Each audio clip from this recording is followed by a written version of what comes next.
Hallelujah.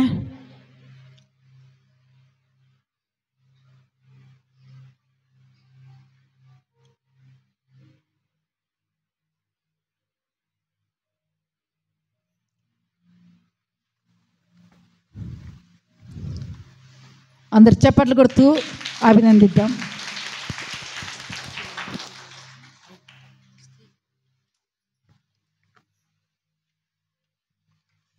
Praise the Lord. Hallelujah. సంతోషంగా ఉన్నారు అందరు? బిగ్గర హల్లెలూయా చెప్తారా? హల్లెలూయా. మన దేవుడు మంచివాడు. ఆయన ఎన్నటికీ కూడా మంచినే చేసే దేవుడు. హల్లెలూయా. మనము ఏ సిరీస్ గురించి మనం ధ్యానించుకుంటూ వస్తున్నాం? గత కొన్ని వారాలుగా 7 సంఘాల గురించి మనము ధ్యానించుకుంటూ వస్తున్నాం. ఎన్ని సంఘాలు అయిపోయినాయి? 5 అయిపోయినాయి కదా.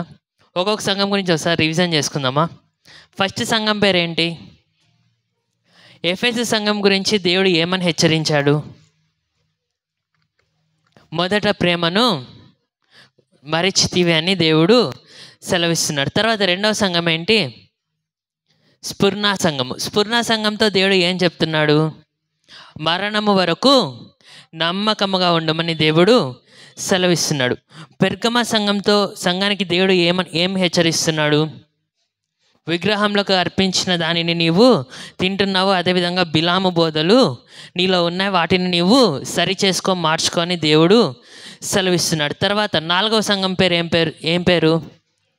తుయతైరా సంఘం. తుయతైరా సంఘం గురించి దేవుడు ఏం చెప్తున్నాడు? యెజబెల్ అనే స్త్రీని నీవు ఉండనిస్తున్నావు, అదేవిధంగా విగ్రహంలోకి అర్పించిన దానిని నీవు తినుచున్నావని దేవుడు హెచ్చరిస్తున్నాడు. హల్లెలూయా. తర్వాత సార్ది సంఘంతో దేవుడు ఏం సెలవిస్తున్నాడు? నీవు పేరుకు మాత్రమే జీవించుచున్నావు కానీ నీవు మృతుడవై ఉన్నావని దేవుడు సెలవిస్తున్నాడు. హల్లెలూయా. ఈరోజు ఎన్నో రోజు ఉపవాస ప్రార్థన? 8వ రోజు ఉపవాస ప్రార్థన. అకార్డింగ్ టు బైబుల్ 8 అనే నెంబర్కి సిగ్నిఫికెన్స్ ఏంటంటే న్యూ బిగినింగ్స్. హల్లెలూయా. అంటే కొత్త కార్యాలు. హల్లెలూయా. హల్లెలూయా. ఒక నూతన కార్యాన్ని దేవుడు మన జీవితంలో జరిగించునుగాక. ఆమెన్. పక్కనతో చెప్పండి, దేవుడు నీ జీవితంలో నూతన కార్యము జరిగించునుగాక. ఆమెన్. మనం లేఖన భాగాల్లోనికి వెళ్దాం. ఈరోజు మనం ధ్యానించుకోబోయే సంఘం పేరు ఏంటంటే ఫిలదెల్ఫియా సంఘం. హల్లెలూయా. ఫిలదెల్ఫియా సంఘం అని ఒకసారి చెప్తారా? ఫిలదెల్ఫియా సంఘము. ఫిలదెల్ఫియా అంటే అర్థం ఏంటి? సహోదర ప్రేమ అని అర్థము.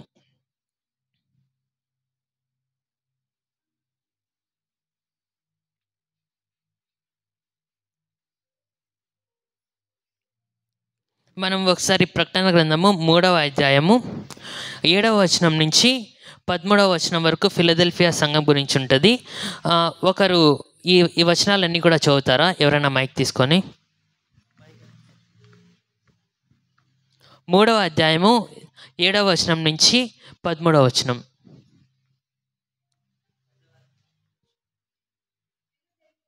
ఉన్న సంఘపు దూతకు ఇలాగూ రాయము. దావీదు తాళపు చెవి కలిగి ఎవడును వేయలేకుండా తీయువాడును ఎవడును తీయలేకుండా వేయువాడునైనా సత్య స్వరూపియగు పరిశుద్ధుడు చెప్పు సంగతులు ఏవనగా, నీ క్రియలను నేనెరుగుదును, నీకున్న శక్తి కొంచెమై ఉండినను నీవు నా వాక్యమును గైకొని నా నామము ఎరుగననలేదు.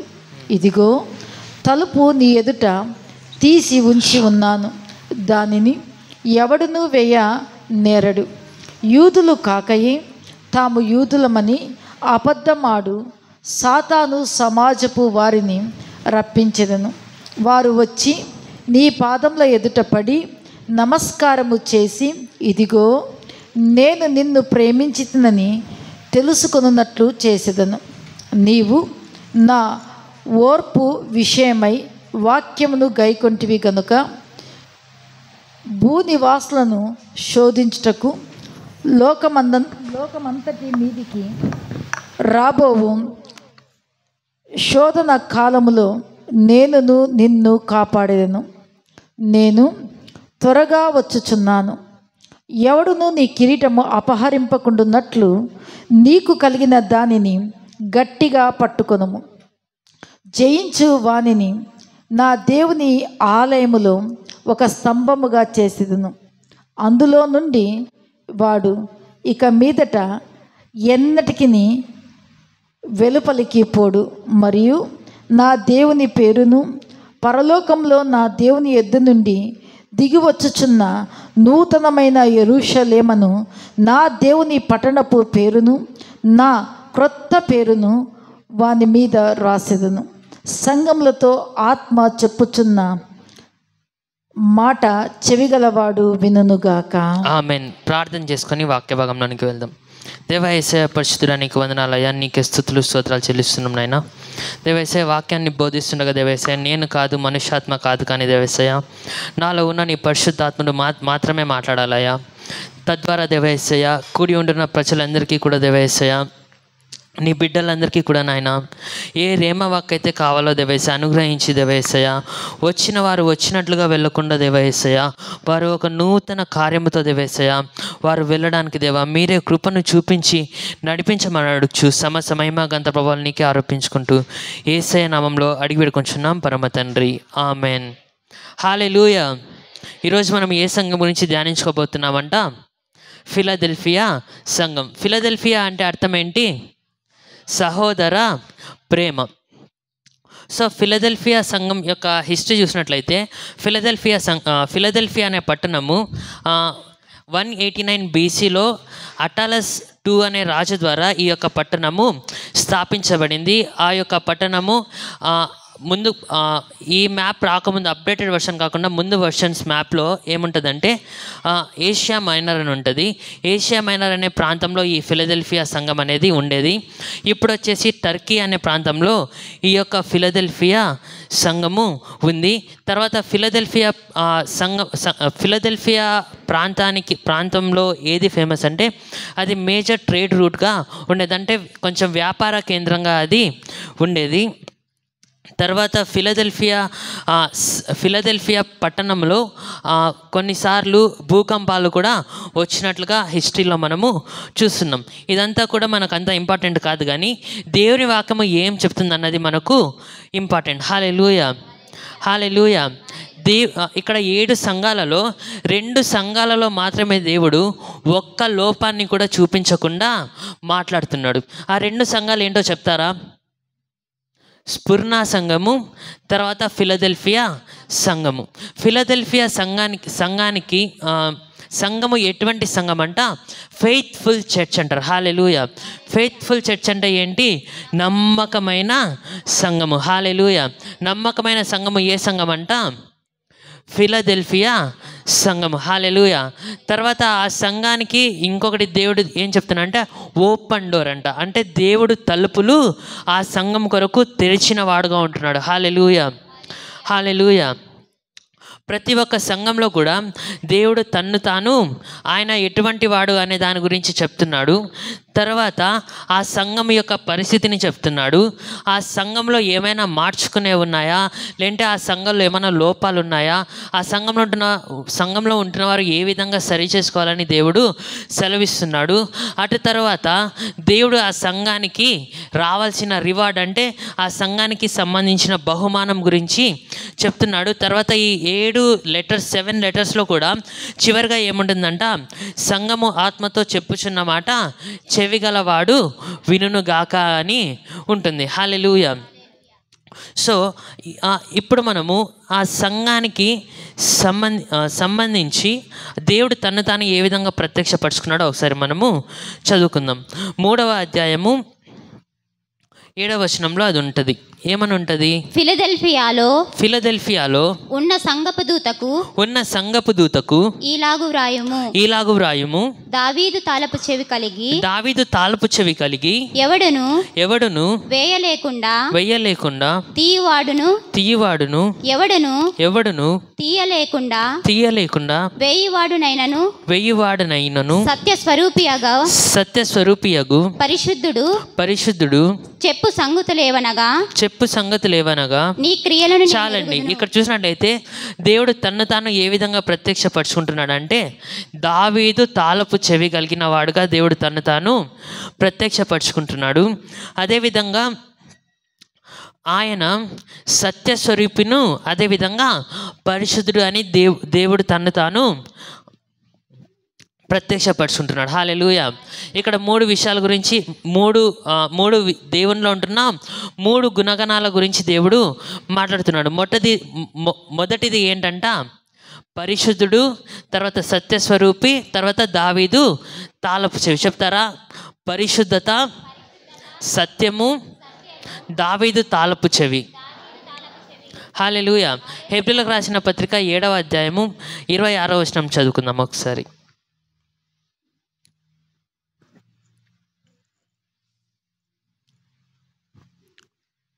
మరియు హెబ్రీయులకు రాసిన పత్రిక 7:26 చదవండి అక్క.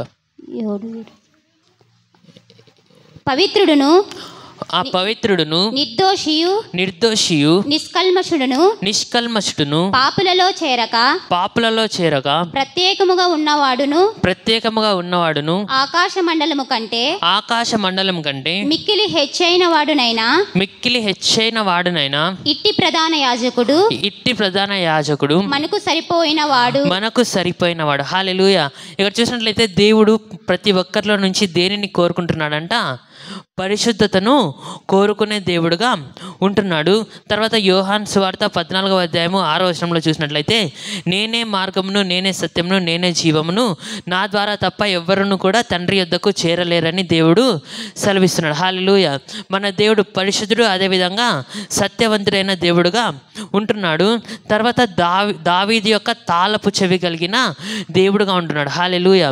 ఒకసారి యెషయా గ్రంథము 22వ అధ్యాయం 22లో చదువుకుందామా? యెషయా గ్రంథము 22:22.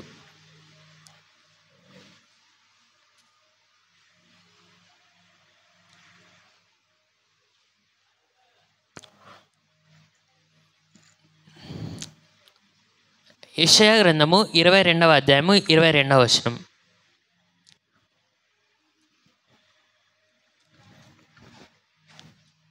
నేను దావీదు ఇంటి తాళపు అధికార భారమును అతని భుజము మీద ఉంచేదను.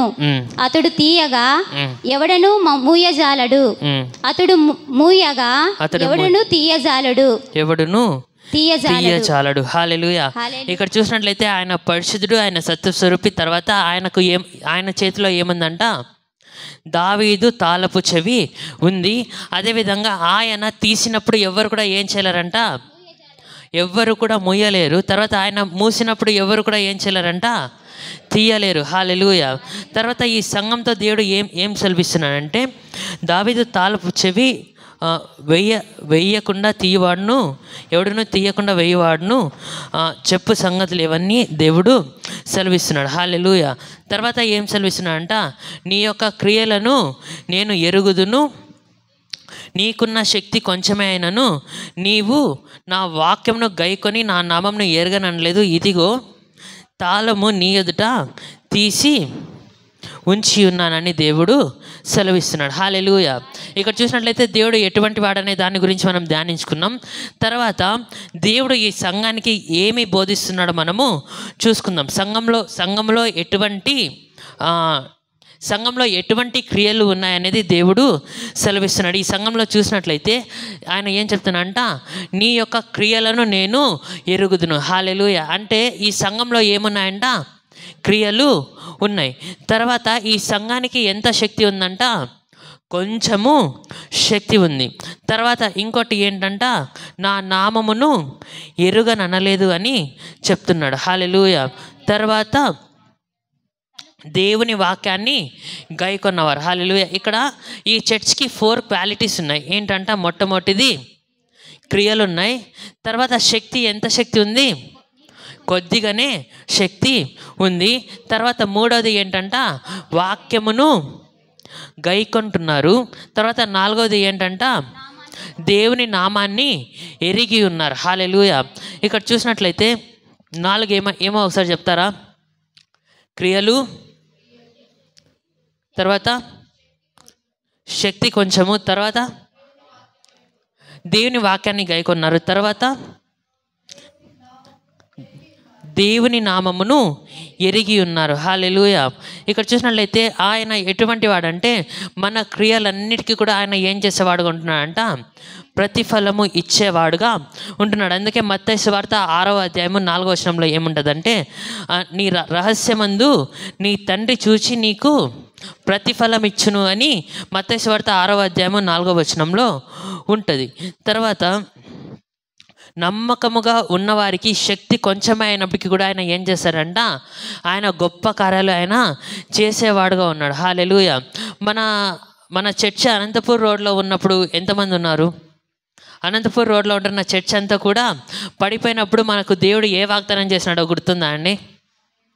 ఏ వాగ్దానం చేశాడంటే, నీ క్రియలను నేను ఎరుగుదును, నీ శక్తి కొంచెమై ఉండినను నీవు నా వాక్యమును గైకొని నా నామం ఎరుగనలేదు, ఇదిగో తాళపు చెవి నీ ఎదుట తీసి ఉంచి ఉన్నాను, దానిని ఎవ్వడు కూడా వెయ్యనేరడని దేవుడు మన సంఘంతో మాట్లాడడము జరిగింది. అప్పుడు మనం చూసుకున్నట్లయితే అప్పుడు మనకు ఆ సంఘం ఉండేది, ఆ సంఘము ఇల్లు అంతా కూడా ఏం చేసినారు, వేరే వాళ్ళు స్వాధీనము చేసుకున్నారు. ఇంకా మనకు ఆ షెల్టర్ లేకపోయేసరికి మనం ఏం చేసినామంట, దగ్గర 3 సంవత్సరాలు మనము టెంట్లోనే శామ్నలోనే మనము ఆరాధన చేసుకున్నాం. కానీ సంఘము అంటే ఏంటంటే, సంఘం అంటే బిల్డింగ్ కాదు, కానీ సంఘం అంటే విశ్వాసుల సముదాయమే సంఘము. హల్లెలూయా. కాబట్టి మన సంఘం అంటే బిల్డింగ్ని సాతాను అపహరించడం జరిగింది, కానీ సంఘాన్ని సాతాను అపహరించలేక పోయినాడు. హల్లెలూయా. హల్లెలూయా. చాలామంది ఏమనుకుంటారంటే బిల్డింగే సంఘము, బిల్డింగే చర్చ్ అనుకుంటారు. కానీ బిల్డింగ్ చర్చ్ కాదు, కానీ మనమే దేవుని యొక్క సంఘమై ఉంటున్నాము. సాతాను సంఘాన్ని ఎంత మాత్రము కూడా దొంగలించలేడు. హల్లెలూయా.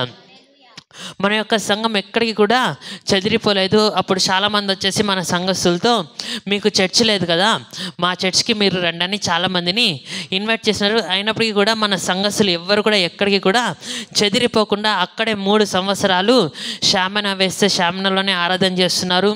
తర్వాత టెంట్ వేసినప్పుడు ఉన్నట్టుండి వర్షాలు రావడం, టెంట్ కూలిపోవడం, తర్వాత మరి రాత్రి వర్షం వస్తుంది, పొద్దున్నకంతా టెంట్ పడిపోతుంది. తర్వాత మళ్ళీ పొద్దున్న మన చర్చ్లో ఉంటున్న యూత్ అందరూ కూడా రావడము, తర్వాత ఆ టెంట్ని మరీ నీట్గా నిలబెట్టడము, తర్వాత మరీ ఆరాధనను జరిగించడం. దేవుని యొక్క మహాకృపను బట్టి ఆ 3 సంవత్సరాల్లో ఆరాధన జరిగేటప్పుడు ఒక్కసారైనా వర్షం వచ్చిందా? ఒక్కసారి కూడా వర్షము రాలేదు. హల్లెలూయా. ఆ విధంగా దేవుడు మనల్ని నడిపించుకుంటూ వచ్చినాడు. హల్లెలూయా. ఎందుకంటే దేవుడు మన యొక్క శక్తిని బట్టి మనకు దేవుడు ఇచ్చేవాడుగా లేడు, కానీ మనము ఆయన యందు ఉంచిన నమ్మకత్వాన్ని బట్టి దేవుడు మనల్ని హెచ్చించేవాడుగా ఉంటున్నాడు. హల్లెలూయా. మన శక్తి కొంచెమైనప్పటికీ కూడా దేవుడు ఏం చేస్తున్నాడంట, మన ఎదుట ద్వారాలను తెరచి ఉంటున్నాడు. హల్లెలూయా. ఆయన ఎటువంటి తలుపులు తెరిచేవాడుగా ఉంటున్నాడు? ఆయన తలుపులు తెరిస్తే ఎవ్వరు కూడా ఆ యొక్క తలుపులు మూయలేరు. హల్లెలూయా. ఆయన మన జీవితంలో ఎటువంటి తలుపులు అయినా తెరవడం ఆయనకు సాధ్యం. హల్లెలూయా. చెప్తారా పక్కన వాళ్ళతో, యేసయ్య నీ జీవితంలో ఎటువంటి తలుపులైనా తెరవగలిగిన దేవుడు. హల్లెలూయా. ఇన్ని రోజులు మన జీవితంలో ఏ తలుపులైతే మూసుకొని పోయినాయో ఆ తలుపులన్నిటినీ కూడా దేవుడు తెరచునుగాక. ఆమెన్. అది అనారోగ్యమైన తలుపైనా కానీ, ఆరోగ్యమే కానీ, అదేవిధంగా రోగమే కానీ, అదేవిధంగా అప్పుల సమస్యనే కానీ, లేదంటే మరీ పాపంలోనికి పడిపోతూ లేవలేని స్థితిలో ఉండడమే కానీ, లేదంటే పిల్లలు చర్చికి రాకుండా పిల్లలు దేవునికి అయిష్టమైన కార్యాలు చేయడమే కానీ, ఇటువంటి సమస్యల చేత ఏ సమస్యల చేత మీరు బాధపడుతున్నారో దేవుడు తలుపులు తెరిచినప్పుడు ఆ సమస్యలన్నింటినీ కూడా దేవుడు తొలగించేవాడుగా ఉంటున్నాడు. హల్లెలూయా. ఆయనకు అసాధ్యమైనది ఏది కూడా లేదు. ఈ అన్ని తలుపుల కంటే 3 ముఖ్యమైన తలుపులు ఏంటంట, దేవుడు మనకు రక్షణ ద్వారాన్ని తెరచి ఉంటున్నాడు, దేవుడు మనకు తన వాక్యాన్ని ఇచ్చి ఉంటున్నాడు, తర్వాత దేవుడు తన యొక్క ఆత్మను మనకు ఇచ్చినట్లుగా మనము చూస్తున్నాం. హల్లెలూయా. 3 ముఖ్యమైన తలుపులు ఏమంట, ఆయన రక్షణ ద్వారాన్ని తెరిచున్నాడు, అదేవిధంగా దేవుని యొక్క వాక్యాన్ని మనకు ఉంచి ఉన్నాడు. తర్వాత దేవుడు మన యొక్క ఆత్మీయ మనోనేత్రాలను తెరవజేసి ఉన్నాడు. హల్లెలూయా. ఈ 3 తలుపులను దేవుడు మనం రక్షణ పొందుకున్న వెంటనే తెరవజేస్తాడు. హల్లెలూయా. ఇంతే కాకుండా ఆయన ఎటువంటి తలుపులైనా సరే తీయడానికి ఆయన సర్వశక్తి కలిగిన దేవుడుగా ఉంటున్నాడు. హల్లెలూయా, హల్లెలూయా. తర్వాత ఇక్కడ చూసినట్లయితే ఏమనుందంట, నీకున్న శక్తి కొంచెమై ఉండినను. హల్లెలూయా. మన శక్తి కొంచెమై ఉన్నా సరే ఆయన ఏం మన శక్తి కొంచెమై ఉన్నా సరే మనలో ఎవరున్నారు? యేసయ్య ఉన్నాడు. ఆయన మనలో ఉన్నాడు గనక మన శక్తి కొంచెమై ఉన్నప్పటికీ కూడా ఆయన శక్తి మనలో ఉంది గనక మనము శక్తిమంతులముగానే మనము ఉంటాము. హల్లెలూయా. యేసయ్య శక్తి మనలో ఉంటున్నది. తర్వాత ఇంకొక చోటు చూసుకున్నట్లయితే, మొదట మీ శక్తి కొంచెమే అయి ఉండినను తుదకు నీవు మహాభివృద్ధి పొందదు. మొదట నీ స్థితి కొంచెమే ఉన్నను తుదకు నీవు మహావృద్ధి పొందదవు. నీ ప్రయాస ప్రభువునందు వ్యర్థము కాదంట. హల్లెలూయా. మొదట నీ స్థితి కొంచెమే అయినను తుదకు నీవు మహావృద్ధి పొందదవు. మొదట నీ స్థితి కొంచెమే అయినను తుదకు నీవు మహావృద్ధి నందదవు. నీ ప్రభువు నందు వ్యర్థము కాదులే. మనకు ప్రభువుండగా నీ ప్రయాస ప్రభువు నందు వ్యర్థము కాదులే. మనకు ప్రభువుండగా. హల్లెలూయా. మన శక్తి కొంచెమే ఉన్నా కానీ ఏం చేస్తాడంటే దేవుడు ఆయన తన తలుపులు తెరిచి ఆయన యొక్క మహాకృపను ఆయన మన కొరకు చూపించేవాడుగా ఆయన ఉన్నాడు. హల్లెలూయా. తర్వాత శక్తి కొంచెమే ఉన్నా సరే ఆయన మనలో ఉన్నాడు.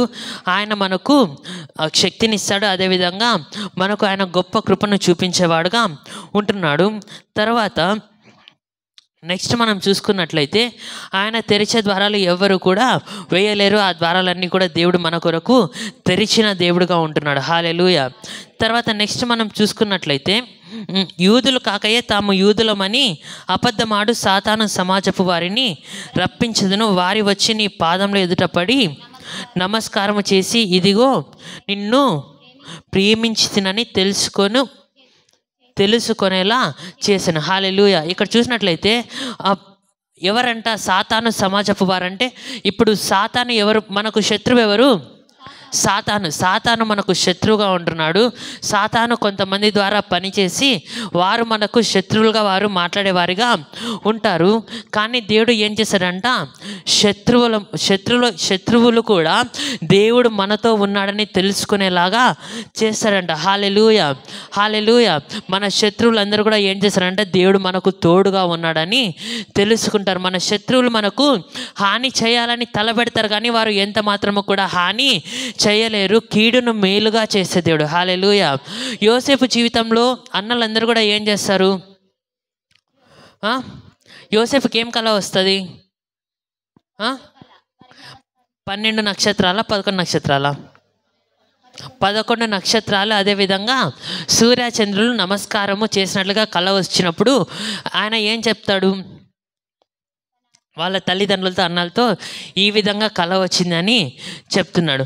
తర్వాత 12 వెన్నులు యోసేపుకు 11 వెన్నులు యోసేపుకు సాష్టాంగపడి, యోసేపు వెన్నుకు 11 వెన్నులు నమస్కారం చేసినట్లుగా కళ వచ్చినప్పుడు వీళ్ళు ఏం చేస్తున్నారు? అన్నలందరూ కూడా మేము నీకు నమస్కారం చేయాలా అన్నట్లుగా దూషించినట్లుగా మాట్లాడుతున్నారు. తర్వాత అన్నలు ఏం చేస్తున్నారు? ఎప్పుడైతే క్యారెట్ తీసుకొని వస్తాడో అప్పుడు ఏం చేస్తున్నారు? కలలు కనేవాడు వస్తున్నాడు అనేసి యోసేపుని ఏం చేస్తారు? పగబట్టి గోతులోనికి వేస్తారు. గోతులోనికి వేసిన తర్వాత బానిసగా అమ్మి వేస్తారు. బానిసగా అమ్మి వేసిన తర్వాత పోతిఫర్ ఇంట్లో పనిచేసేవాడుగా ఉంటాడు. తర్వాత పోతిఫర్ ఏం చేస్తాడు? యోసేపుకు అధికారాన్ని ఇస్తాడు. యోసేపుకు అధికారం ఇచ్చిన తర్వాత యోసేపుకు శోధన వస్తుంది. శోధన వచ్చిన తర్వాత ఏమవుతాడు? యోసేపు ఖైదీగా అవుతాడు. ఖైదీగా అయిన తర్వాత ఏమవుతాడు? ప్రధానమంత్రిగా చేయబడతాడు. హల్లెలూయా. తర్వాత ఎవరు వస్తారు అప్పుడు? ఎవరైతే శత్రువులుగా మారినారో అన్నవాళ్ళు వాళ్ళందరూ వచ్చి ఏం చేస్తున్నారంట? యోసేపుకు సాష్టాంగపడి నమస్కారము చేస్తున్నారు. హల్లెలూయా. మీకు ఒకటి తెలుసా అండి, మన జీవితంలో ఎంత గొప్ప పోరాటాలు వస్తాయో మనకు అంత గొప్ప విజయాలు వస్తాయి. హల్లెలూయా. మన జీవితాల్లో పోరాటాలు వచ్చే కొద్దీ విజయాలు ఏమవుతాయంట? పెరుగుతాయి. మన జీవితంలో మన పోరాటాలు మనకు ఏంటంటే ప్రమోషన్. హల్లెలూయా. మన జీవితంలో, క్రైస్తవ జీవితంలో పోరాటాలే రావు, క్రైస్తవ జీవితంలో బాధలే ఉండవు, క్రైస్తవ జీవితంలో శ్రమలే ఉండవు, క్రైస్తవ జీవితంలో కష్టాలు ఉండవు, క్రైస్తవ జీవితంలో ఇబ్బందులు ఉండవు అని లేదు. కానీ క్రైస్తవ జీవితంలో ఇంకా ఎక్కువ శ్రమలు వస్తాయి, ఇంకా ఎక్కువ కష్టాలు వస్తాయి, ఇంకా ఎక్కువ ఇబ్బందులు వస్తాయి. కానీ ఎన్ని ఇబ్బందులు వచ్చినా, ఎన్ని కష్టాలు వచ్చినా మనతో పాటు ఒకరు ఉంటారు. ఎవరైనా? యేసయ్య. హల్లెలూయా. ఆయన ఎవరంట? ఈ లోకంను జయించిన వీరుడు. హల్లెలూయా. ఒక వాక్యం ఉంటుంది కదా, ఈ లోకంలో మీకు శ్రమ కలుగును, అయినను మీరు ధైర్యం తెచ్చుకోండి, ఈ లోకంను నేను జయించి ఉన్నానని దేవుడు సెలవిస్తున్నాడు. హల్లెలూయా. దావీదు జీవితంలో మనం చూసుకున్నట్లయితే దావీదుకు శత్రువు ఎవరంట? గొల్యాతు మీదకి దావీదు యుద్ధానికి వెళ్తున్నాడు. వెళ్ళిన తర్వాత గొల్యాతు ఓడిపోయినాడా? దావీదు ఓడిపోయినాడా? గొల్యాతు ఓడిపోయినాడు. హల్లెలూయా. గొల్యాతు ఎప్పుడైతే ఓడిపోయినాడో ఎవరికి ఘనత వచ్చింది? దేవుని నామానికి ఘనత వచ్చింది. అదేవిధంగా దేవుని నమ్ముకొని జయించిన దావీదుకు ఘనత వచ్చింది. హల్లెలూయా. అంతవరకు కూడా దావీదు గురించి ఎవరికి కూడా తెలీదు. దావీదు ఎవరంట? ఒక చిన్న గొర్రెల కాపరి. దావీదు వాళ్ళ అన్న వాళ్ళందరూ కూడా ఎవరు? సౌలు దగ్గర సైన్యంలో పనిచేసేవారు. కానీ దావీదు ఎవరంట? చిన్నవాడు, గొర్రెల కాపరి. 7 మంది అన్నలు ఉన్నారు దావీదుకు. ఆ 7 మందిలో ఎవరైనా గొల్యాతుని జయించినారా? గొల్యాతుని ఎవ్వరు కూడా జయించలేదు. కానీ 8వ వాడైనా దావీదు జయిస్తున్నాడు. హల్లెలూయా. 7 మంది అన్నలు చేయలేంది ఎవరు చేస్తున్నాడంటే చిన్నవాడైనా దావీదు చేస్తున్నాడు. హల్లెలూయా. అదేవిధంగా మన కుటుంబంలో ఎవ్వరు కూడా చేయలేని కార్యాలను చిన్నవారిమైన మనము చేస్తాం. హల్లెలూయా. ఈ దావీదు 8వ వాడు. ఈరోజు 8వ రోజు. 8 అంటే నూతన ప్రారంభాలు. అదేవిధంగా 8 వచ్చి రిజరెక్షన్ అని కూడా ఉంటుంది. రిజరెక్షన్, న్యూ బిగినింగ్స్, తర్వాత కవెనెంట్ ఆర్డర్ అని వస్తుంది. సో ఇక్కడ చిన్నవాడైన దావీదు, 8వ వాడైన దావీదు గొల్యాతును జయించినాడు. హల్లెలూయా. గొల్యాతును ఏ విధంగా జయించినాడు? ఒక రాయి తీసుకొని గిరగిర తిప్పి గొల్యాతును కొట్టినాడు. కొట్టిన వెంటనే గొల్యాతు పడిపోయినాడు. హల్లెలూయా.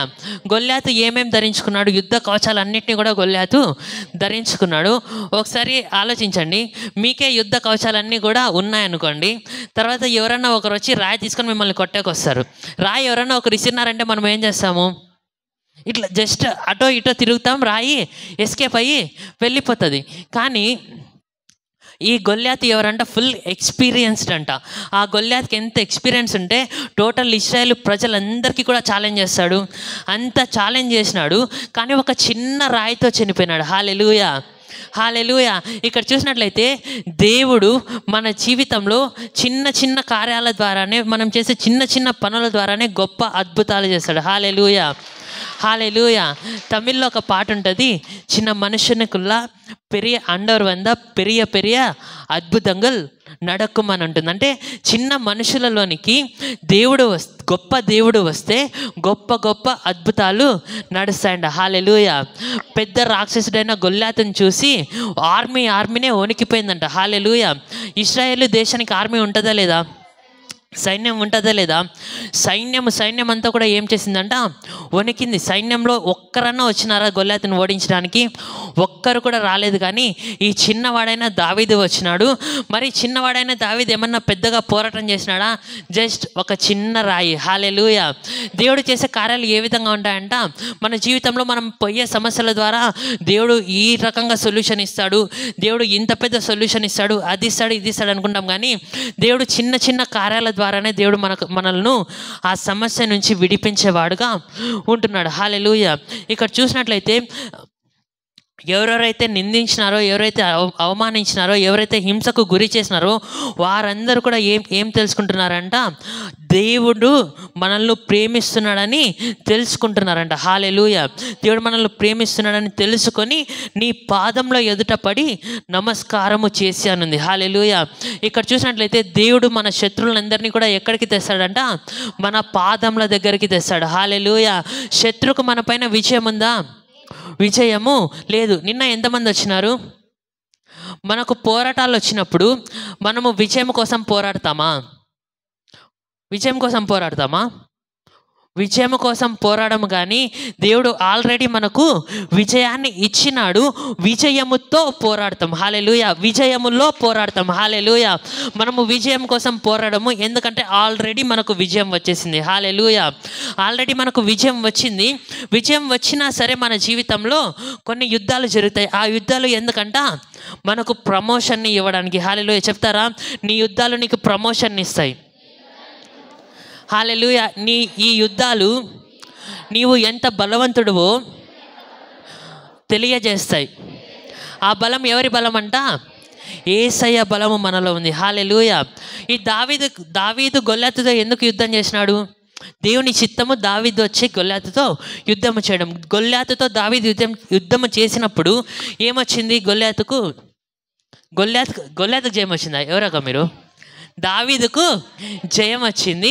దావీదుకు జయం రావడం ద్వారా దావీదు ఇశ్రాయేలు దేశం అంతటికీ కూడా ఏమైనాడంట? రాజు అవ్వడం కాదు, అప్పుడు ఏమైనాడు? అప్పుడు ఇశ్రాయేలు దేశంలో ఉంటున్న ప్రతి ఒక్కరికి కూడా తెలిసిందంట, 40 రాత్రింపగళ్ళు మనల్ని భయపెడుతుండే గొల్యాతుని ఒక చిన్న బాలుడైన దావీదు గెలిచినాడంట అని ఇశ్రాయేలు దేశానికే తెలిసింది. తెలియడం మాత్రమే కాదు, కానీ అక్కడ ఉంటున్న స్త్రీలు ఊరికే అంటారా? వాళ్ళకి నోటితో లెక్క కదా. పౌలుకు 1000 కొలది స్తోత్రాలు, సౌలుకు 1000 కొలది స్తోత్రాలు, దావీదుకు 10,000 కొలది స్తోత్రాలు. ఈ దావీదుని పొగిడినారు, కానీ సౌలుని ఎందుకు ఇట్లా అనాలా? సౌలుని ఇట్లా అనేసరికి సౌలు ఏం చేస్తున్నాడంట? నాకంటే దావీదుని ఎక్కువ పొగుడతారా అని దావీదు వెనకాల పడి దావీదుని ఎలా చంపుదామా అని చూస్తున్నారు. హల్లెలూయా. జోక్స్ అపార్ట్, మన శక్తి కొంచెమైనప్పటికీ కూడా దేవుడు ద్వారాలు తెరుస్తాడు. దేవుడు మనకు గొప్ప శక్తిని ఇస్తాడు. దేవుడు మనకు గొప్ప విజయాన్ని ఇస్తాడు. మన శత్రువులందరినీ కూడా మనము ఏం చేస్తామంట? గెలుస్తాము. శత్రువులకు మన పైన విజయము లేదు. శత్రువులందరూ కూడా మన కాళ్ళ దగ్గర పడతారు. హల్లెలూయా. నేను చెప్తున్నానా? వాక్యం చెప్తుందా? వాక్యము చెప్తుంది. హల్లెలూయా. మనల్ని ఇన్ని రోజులు అవమానించి, నిందించి, దూషించి, ఎవరైతే బాధ పెట్టి ఎవరైతే లేనిపోని మాటలన్నీ ఎవరైతే అన్నారో వాళ్ళందరూ కూడా యేసు నామంలో దేవుడు మనకు తోడుగా ఉన్నాడు, దేవుడు మనల్ని ప్రేమిస్తున్నాడని తెలుసుకుందురుగాక. ఆమేన్. హల్లెలూయా. హల్లెలూయా. ప్రతి ఒక్కరి జీవితాల్లో కూడా ఇలాంటి సిచ్యువేషన్స్ ఉంటాయి కదా. మనము ఎంత మంచిగా ఉన్నా, మనం ఏ విధంగా ఉన్నా సరే ఎవరో ఒకరు వస్తారు, నువ్వు ఏమీ చేయలేవు, నీకు చేత కాదు, నీ బ్రతుకు ఇంతే, నువ్వు ఎటువంటి విషయంలో కూడా జయాన్ని పొందలేవు, లేదంటే ఏదో ఒక రకంగా ఏటుపోటి మాటలు, సూటిపోటి మాటలు అనేవాళ్ళు అన్నీ ఉంటారు. హల్లెలూయా. నన్ను ఎవ్వరు కూడా ఒక మాట కూడా అనలేదు అనేవాళ్ళు ఎవరైనా ఉన్నారా? ప్రతి ఒక్కరిని కూడా ఎవరో ఒకరు ఏదో ఒకటి అనింటారు. కానీ దేవుడు మన పక్షాన ఉన్నాడు. దేవుడు మనల్ని ప్రేమిస్తున్నాడు గనక వారి ముందరే దేవుడు హెచ్చిస్తాడు. హల్లెలూయా. హల్లెలూయా. అందుకే దేవుని వాక్యం ఉంది కదా, అవమానాలను ఆశీర్వాదముగా, నిందలన్నిటినీ దీవెనలుగా మార్చి, అవమానాలను ఆశీర్వాదముగా, నిందలన్నిటినీ దీవెనలుగా మార్చి, నా ప్రతి అడుగులో నీవే నా దీపమై, నేను వేసే ప్రతి అడుగులో నీవే నా దీపమై, చిరునవ్వుతో నింపిన యేసయ్యా, చిరునవ్వుతో నింపిన యేసయ్యా, ఆరాధన ఆరాధన ఆరాధన నీకే, ఆరాధన ఆరాధన ఆరాధన నీకే, ఆరాధన ఆరాధన ఆరాధన నీకే, ఆరాధన ఆరాధన ఆరాధన నీకే. హల్లెలూయా, హల్లెలూయా. అవమానాలను దేవుడు ఏం చేశాడంట? ఆశీర్వాదముగా మారుస్తాడు. పక్కన ఒక సెకండ్ చెప్పండి, నీ అవమానాలను దేవుడు ఆశీర్వాదముగా మారుస్తాడు. హల్లెలూయా. మనం ఎప్పుడైతే నోటితో పలుకుతామో అది ఏమవుతుందంట? నెరవేరుతుంది. హల్లెలూయా. మనం వాక్యంలో ఉన్నది ఎప్పుడైతే మనం చెప్తామో అది ఇతరులకు ప్రవచనంగా మారుతుంది. హల్లెలూయా. ప్రతి ఒక్కరి జీవితాల్లో అవమానాలు ఆశీర్వాదంగా మార్చబడును గాక. హల్లెలూయా. ప్రతి ఒక్కరు కూడా వచ్చి సాక్ష్యాలు చెప్పుదురు గాక. హల్లెలూయా, హల్లెలూయా. నేను బీటెక్ చదివేటప్పుడు నా జీవితంలో ఏమైందనే సాక్ష్యము చాలామందికి తెలుసు. ఇంకోసారి చెప్పమంటారా, స్కిప్ చేయమంటారా? చెప్పాలా? నేను బీటెక్ చదివేటప్పుడు ఏమొచ్చింది? కరోనా వచ్చింది. తర్వాత నేనంతా మంచిగా చదువుకునే వాడిని కూడా కాదు. బీటెక్లో దేవునికి ఇష్టమైన కార్యాలన్నీ కూడా చేసి దేవునికి కొంచెము దూరంగా వెళ్ళిన. BTech first year second year వరకు అంతా కూడా. తర్వాత బీటెక్ థర్డ్ ఇయర్కి వచ్చిన. బీటెక్ సెకండ్ ఇయర్ మధ్యలోనే కరోనా వచ్చేసింది. బీటెక్ థర్డ్ ఇయర్లో నేను ఇంట్లో ఉన్నాను. తర్వాత కొన్ని రోజులు అయినాక మన ఇంట్లో ఏముంటుంది? ఎప్పుడు కూడా పాస్టర్స్ ఇంట్లో ఏముంటుంది? ఎప్పుడు ప్రార్థన ఉంటుంది, ఎప్పుడు ప్రార్థనలకు తీసుకెళ్తారు, ఎప్పుడు వాక్యాన్ని వినిపిస్తూ ఉంటారు, ఎప్పుడు టీవీ ఓపెన్ చేసిన వాక్యమే వస్తుంది, ఫోన్ ఓపెన్ చేసిన వాక్యం వస్తుంది. ఏమున్నా సరే అన్నీ కూడా దేవునికి సంబంధించిన కార్యాలే జరుగుతూ ఉంటాయి. సో ఆ విధంగా ఏమైందంటే నేను దేవునికి దూరంగా వెళ్ళిపోయిన తర్వాత దేవుని ప్రేమను నా తల్లిదండ్రులు చూపించినారు. తర్వాత నేను అయినా కానీ నాకు అంత చదువు అదంతా కూడా మనకు అంతగా ఎక్కేది కాదనమాట. సో నేను పెద్దగా అంతగా కూడా ఏమీ చదువుకోలేదు. కానీ అప్పుడు ఏమైందంటే నేను దేవునితో ఎక్కువ సమయాన్ని గడపడము స్టార్ట్ చేసిన. దేవుడు నా జీవితంలో ఆ మూమెంట్స్లో దేవుడు ఏం చేసినాడంటే నా జీవితాన్ని మార్చినాడు.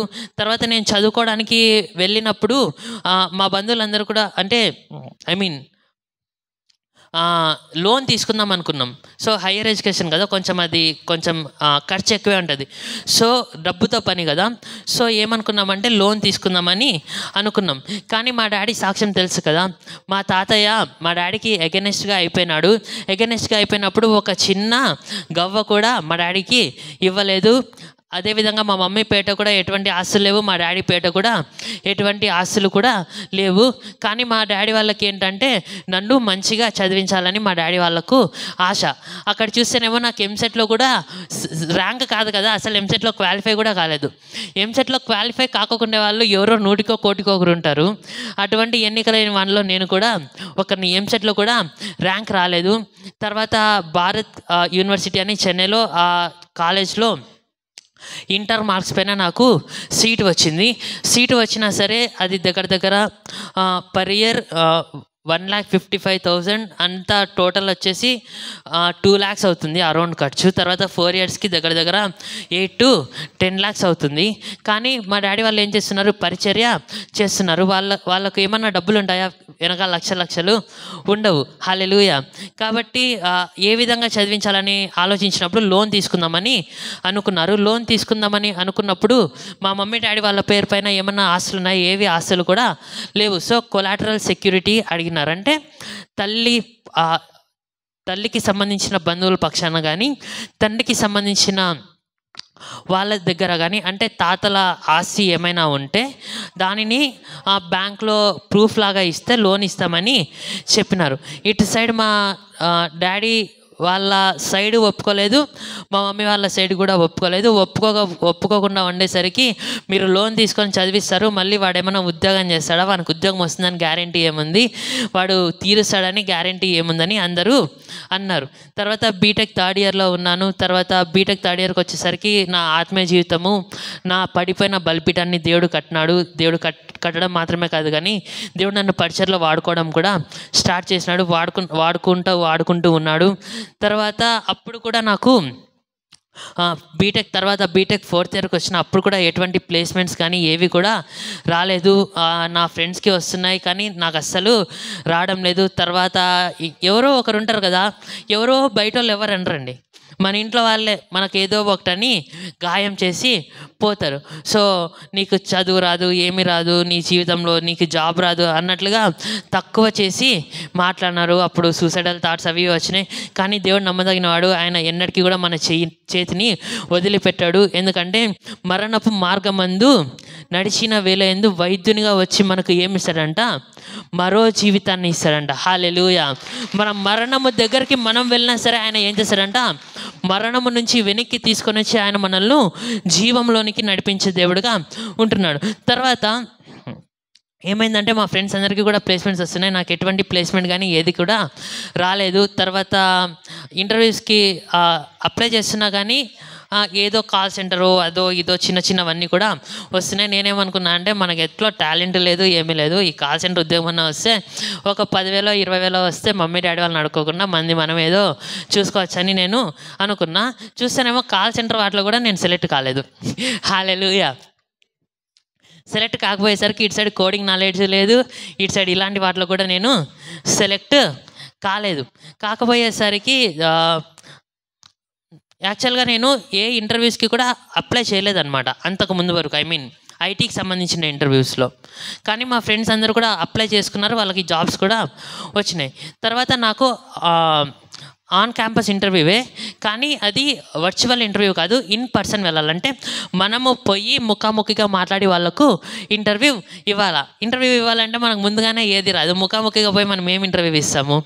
సో ఫస్ట్ సారి పోయేసరికి కొన్ని క్వశ్చన్లు అడిగినారు. అక్కడ ఏందన్నా వస్తే కదా నాకు చెప్పేకి, అక్కడ ఏంది రాదు. సర్లే అని బాబా అని ఏదేదో చెప్పేసి తర్వాత ఇంకా అది ఇది అడిగితే అక్కడ ఒక మేడం ఉండే, నాకేంది రాదమ్మా తల్లి, నేను ఊరికే అటెండ్ చేద్దామని వచ్చాను. మళ్ళీ వెనక్కి పోయిన తర్వాత ఏమన్నారంటే మళ్ళీ ఇంకొక గ్రేస్ రౌండ్ ఉంది, జస్ట్ వెళ్ళి అటెండ్ అయ్యి రండి, ఏమైతే అది అవుతుందని చెప్పినారు. అంతకుముందు ఆ రోజు పొద్దున్నే లేచిన, ఇంటర్వ్యూకి పోయే రోజు పొద్దున్నే లేచిన కానీ నా మీద నాకు చాలా కాన్ఫిడెన్స్ అనమాట. నాకు కోడింగ్ ఏంది రాదని ఫుల్ కాన్ఫిడెన్స్. సో ఇంటర్వ్యూకి ఏం పోతావులే అని నేను అనుకున్నా. కానీ లోపల దేవుడు మన లోపల పని చేస్తూనే ఉంటాడు, దేవుడు మనతో మాట్లాడుతూనే ఉంటాడు కదా. సో ఆ రోజు సర్వ శరీరాలకు దేవుడినైనా నాకు అసాధ్యమైనది ఏదైనా కలదా అని దేవుడు చెప్పినాడు. దేవుని వాక్యం అదే రిపీట్ అయితేనే ఉంది. తర్వాత మా కాలేజ్కి ఒక అబ్బాయి ఫోన్ చేసి ఇట్లా ఇంటర్వ్యూకి వెళ్తున్నాను, నువ్వు కూడా వస్తావా అంటే సరేలే పదా వస్తాననేసి ఆ రోజు లేచిందే పొద్దున్న చాలా లేట్గా లేచిన. ఆ రోజు స్నానం కూడా చేసుకోలేదు. సో మకం కడుక్కొని సెండ్ కొట్టుకొని వెళ్ళిపోయినా. తర్వాత ఏమో ఫస్ట్ రౌండ్లోనేమో ఫెయిల్. తర్వాత సెకండ్ రౌండ్లోనా పోయినా. సెకండ్ రౌండ్లో ఇంటర్వ్యూ ఇవ్వాలా, కానీ మనకేం రాదు కదా. సో నేను ఫస్ట్ పోకుండా మా ఫ్రెండ్స్ అందరినీ పోండ్రా అని చెప్పి పంపించినాక ఏమైందంటే వాళ్ళు తర్వాత వచ్చేసి నేను అడుగుతారు కదా ఇంటర్వ్యూలో ఏ క్వశ్చన్స్ అడిగినారు ఏంటి అని. సో అదేవిధంగా వాళ్ళని ఏం అడిగినారు ఏంటి అంటే వాళ్ళు చెప్పేసి ఈ క్వశ్చన్స్ అడిగినారు, దీనికి ఆన్సర్ ఇదని వాళ్ళు నీట్గా రాసి నాకు చూపిస్తే బట్టి కొట్టేది అలవాటు అనమాట చిన్నప్పటి నుంచి. సో బట్టి కొట్టుకొని పోయి దాన్ని ఏం చేసినానంటే ఇంటర్వ్యూలో అదే క్వశ్చన్సే నన్ను అడిగినారు, నేను అదే ఆన్సర్సే చెప్పినాను. హల్లెలూయా. అదే ఆన్సర్స్ చెప్పేసరికి వాళ్ళు నన్ను ఏం చేసినారంటే సెలెక్ట్ చేసినారు. హల్లెలూయా. మనకు ఏమి రాకపోయినా ఏమి లేకపోయినా దేవుడు కార్యం చేయాలనుకుంటే ఆయన మన కొరకు దూతల్లాగా ఎవరినో ఒకరిని పిలిపించి ఆయన కార్యాన్ని చేస్తాడు. హల్లెలూయా. దేవుని మీద ఆధారపడితే కొన్నిసార్లు మన టాలెంట్ కాదు కానీ దేవుని కృప వల్ల మనకు ఏమొస్తుందంట, దేవుడు మనకు ఏదైనా సరే ఆయన చేయగలడు. ఇంకొక విషయం ఏంటో తెలుసా అండి, నాకు ఎవరైతే చెప్పిస్తున్నారో వాళ్ళకి జాబ్ రాలేదు, నాకు వచ్చింది. హల్లెలూయా. ఎందుకంటే దేవుని వాక్యం ఏంటంట, పరిస్థితులన్నింటినీ కూడా మార్చే దేవుడు. అర్హత లేని వారికి ఏం చేశాడంట, ఆయన కృపను చూపించే దేవుడు అంట. హల్లెలూయా. అర్హులకు దేవుడు ఇవ్వకుండా అర్హత లేని వారికి దేవుడు ఇచ్చేవాడుగా ఉంటాడు. కొంతమంది నాకు చెప్పించిండే వాళ్ళ ముఖం చూస్తేనే అర్థమైపోతుంది, వాళ్ళు బాగా చదువుకుంటారు, వాళ్ళు ఫస్ట్ బెంచర్స్, వాళ్ళకి మంచి మంచి ర్యాంక్స్ వస్తాయని నాకు అర్థమైపోయింది, వీళ్ళు ఖచ్చితంగా సెలెక్ట్ అయిపోతారు, నేను అయితేనో లేదో జస్ట్ ట్రై చేద్దామని అనుకున్నా. కానీ వాళ్ళు సెలెక్ట్ కాలేదు, నేను సెలెక్ట్ అయినా. హల్లెలూయా. హల్లెలూయా. అందుకే ఒక పాట ఉంటుంది, నాకన్నా చాలా మంచి వ్యక్తులు ఈ ధరణిలో ఉన్నాను, నీ కృప మాత్రం నాదరి చేరింది. నాకన్నా చాలా మంచి వ్యక్తులు ఈ ధరణిలో ఉన్నాను, నీ కృప మాత్రం నాదరి చేరింది. నీ కృపయే నన్ను నిలబెట్టింది, నీ కృపయే నన్ను లేవనెత్తింది, నీ కృపయే నన్ను బలపరచింది. నాకా ఇంత కృప, నాపై ఇంత గొప్ప కృప, నాకా ఇంత కృప, నాపై ఇంత గొప్ప కృప. హల్లెలూయా. దేవుని కృప ఉంటే మన టాలెంట్ అక్కర్లేదంట. హల్లెలూయా. మనము జస్ట్ పోతా ఉంటే దేవుడు ఎవరినో ఒకరిని పిలిపించి వాళ్ళు మనకు సహాయం చేస్తారు. అదేవిధంగా మనము ఏం చేస్తామంటే అనుకున్న దానిని మనము చేస్తాం. హల్లెలూయా. ఇంకోటి విషయం ఏం తెలుసా, నాకు టాలెంట్ లేదు, ఏం లేదు, కానీ నేను దేవుణ్ణి మాత్రము నమ్మిన తర్వాత నాకంటే ముందుగానే అందరికీ జాబ్స్ వచ్చినాయని చెప్పినా కదా, వాళ్ళందరికంటే నా ప్యాకేజ్ ఎక్కువ. హల్లెలూయా. ఏంటంటే దేవుని కృప మన మీద ఎప్పుడైతే ఉంటుందో మన యొక్క శక్తి, మన యొక్క సామర్థ్యం కాదు, కానీ దేవుని యొక్క శక్తి, దేవుని యొక్క సామర్థ్యానికి తగ్గినట్లుగా దేవుడు మన జీవితంలో కార్యం చేసి అందరి ముందర దేవుడు మనల్ని హెచ్చించేవాడుగా ఉన్నాడు. హల్లెలూయా. అప్పటి వరకు కూడా నన్ను ఒక రకంగా చూసి నన్ను తక్కువ చేసి మాట్లాడే వాళ్ళు మాట్లాడే మాట తీరంతా కూడా మారిపోయింది. హల్లెలూయా. దేవుడు మన పక్షాన ఉన్నాడు గనక మనము అవమానము నొందము. హల్లెలూయా. అవమానము నొందిన అవమానములో మనం ఉన్నాము, కానీ ఎవరైతే అవమానించినారో వాళ్ళ ముందర దేవుడు మనల్ని ఏం చేస్తాడంట, ఘనపరుస్తాడు. హల్లెలూయా. ఒక పాట ఉంటుంది కదా, అవమానముందను నేను, అబ్బా నేనీ బిడ్డను, యేసయ్యా నేనీ బిడ్డను, అసలెన్నడు అవమానముందను నేను, అబ్బా నేనీ బిడ్డను, యేసయ్యా నేనీ బిడ్డను, అసలెన్నడు అవమానముందను నేను. ఉత్తముడు మంచివాడు నా దేవుడు, ప్రతిరోజు రుచి చూసి ఆనందింతును. ఉత్తముడు మంచివాడు నా దేవుడు, ప్రతిరోజు రుచి చూసి ఆనందింతును. యథార్థముగా ఆరాధించెదను, యథార్థముగా ఆరాధించెదను. ఏ మేలు నాకు కొదువే చేయడు, ఏ మేలు నాకు కొదువే చేయవు. అవమానముందను నేను,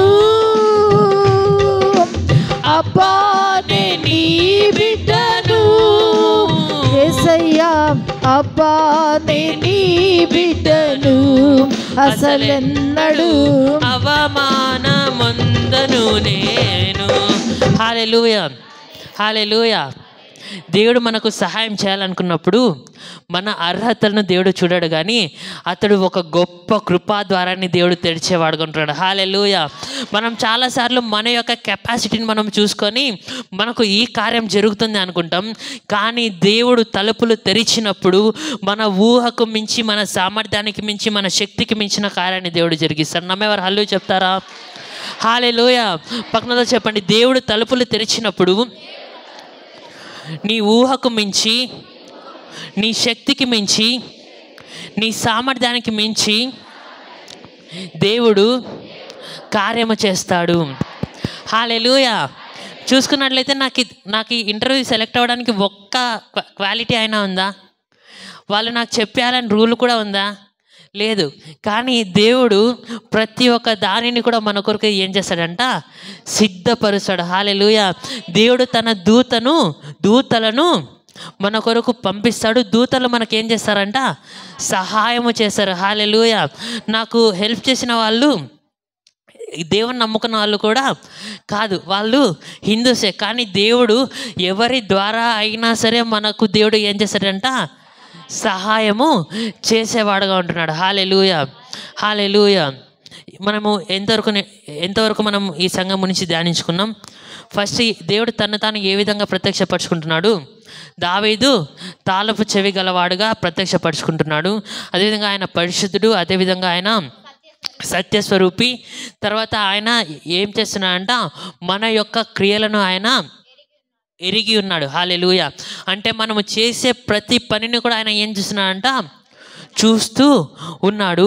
తర్వాత మన శక్తి కొంచెమైనప్పటికీ కూడా ఆయన మనల్ని తృణీకరించాడు. కానీ మన శక్తి కొంచెమైనప్పటికీ కూడా ఆయన ఏం చేస్తాడంట, మన కొరకు తలుపులు తెరుస్తాడు. హల్లెలూయా. ఆయన తలుపులు తెరిచినప్పుడు మన శక్తి కొలది ఆయన తలుపులు తెరవడు, కానీ ఆయన శక్తి కొలది ఏం చేస్తాడంట, ఆయన తలుపులు తెరిచేవాడుగా ఉన్నాడు. హల్లెలూయా, హల్లెలూయా. తర్వాత మన శత్రువులు ఏమవుతారంట, మన కాళ్ళ దగ్గరకు వచ్చి పడతారంట. హల్లెలూయా. మనల్ని అవమానించిన వారు ఏమని తెలుసుకుంటారంట, మనల్ని దేవుడు ప్రేమిస్తున్నాడు, దేవుడు మన పక్షాన ఉన్నాడని ఎవరు తెలుసుకుంటారంట, మనకు వ్యతిరేకంగా మాట్లాడిన వాళ్ళు తెలుసుకుంటారు. హల్లెలూయా. నాకు ఎటువంటి టాలెంట్ లేకుండా జాబ్ వచ్చేసరికి వాళ్ళ మాట్లాడే తీరంతా కూడా మారిపోయింది. తర్వాత దేవుడు నాకు తోడుగా ఉన్నాడని వాళ్ళందరూ కూడా గమనించడము జరిగింది. అదేవిధంగా మీ జీవితాల్లో కూడా అనేకమైన సాక్ష్యాలు ఉంటాయి. మనం చేయాల్సింది ఏంటంట, మన శక్తి మన సామర్థ్యాన్ని బట్టి మనము అంచనా వేసుకోవడం కాదు, కానీ దేవుని యొక్క శక్తి దేవుని యొక్క సామర్థ్యాన్ని బట్టి మనము అంచనా వేసుకునే వారిగా మనము ఉండాలా. మన యొక్క యుద్ధాలు ఎవరు చేస్తారు, మనము చేస్తామా, దేవుడు చేస్తాడా? దేవుడు చేస్తాడు. హల్లెలూయా. మన యుద్ధాలు మనం చేయము, కానీ దేవుడు చేస్తాడు. అదేవిధంగా దేవుడికి అపజయం అంటే ఏంటో కూడా ఎరగదు. ఆయన అపజయం ఎరగని యుద్ధశూరుడు, ఆయన జయాన్ని ఇచ్చేవాడుగా ఉంటున్నాడు. దేవుడు యుద్ధము చేస్తాడు, మనకు జయాన్ని ఇస్తాడు. హల్లెలూయా. ఏమంట, దేవుడు నా కొరకు యుద్ధం చేస్తాడు, దేవుడు నాకు జయాన్ని ఇస్తాడు. యుద్ధము యెహోవాది, జయము నాది. హల్లెలూయా. చెప్తారా? యుద్ధము యెహోవాది, జయము నాది. హల్లెలూయా. దావీదు గొల్యాతును రాయితో కొట్టినాడు, దావీదు కొట్టినాడు అనుకుంటున్నారా? లేదంటే దేవుని యొక్క శక్తి ద్వారానే దావీదు జయించినాడు అంటారా? దేవుని యొక్క శక్తి ద్వారానే జయించినాడు. హల్లెలూయా. సింపుల్ లాజిక్ కదా.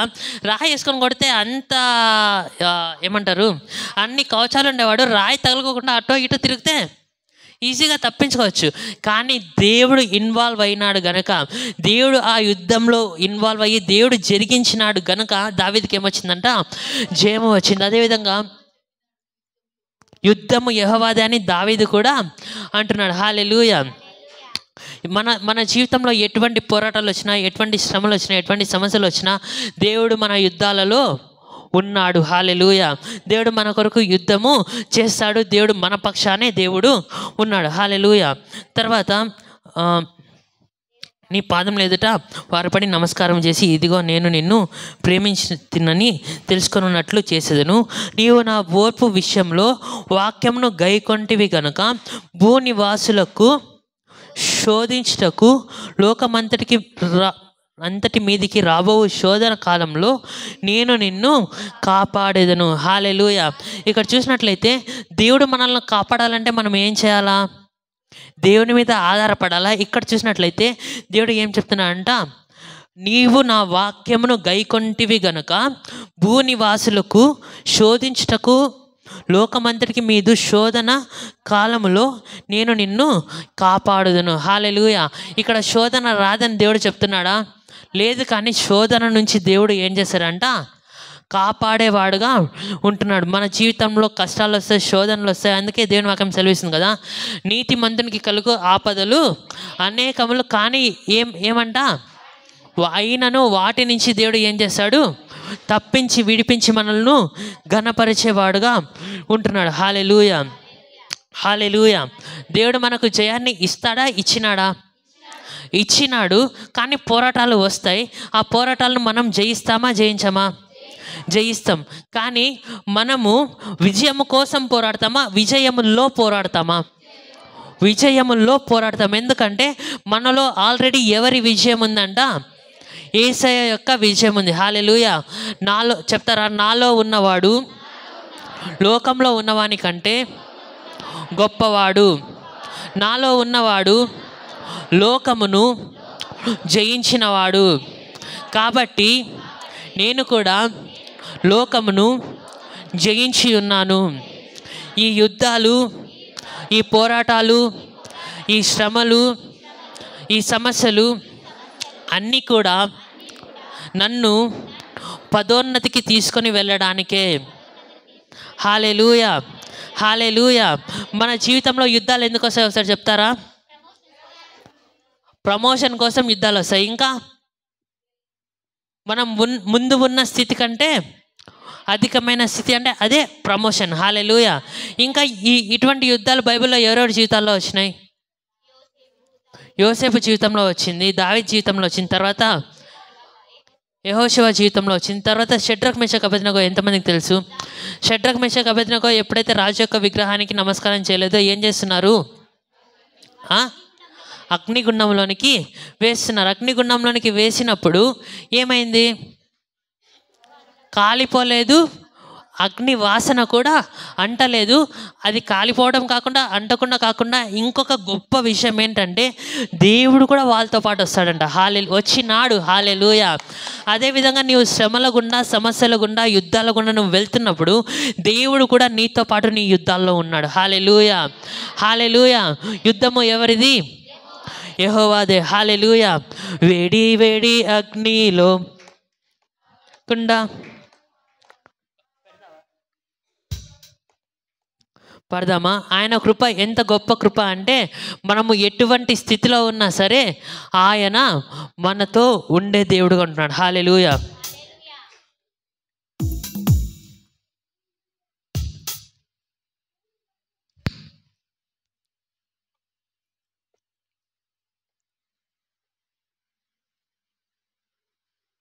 గొప్ప కృప.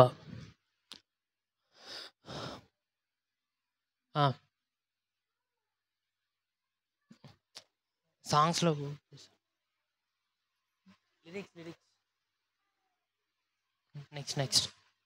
నెక్స్ట్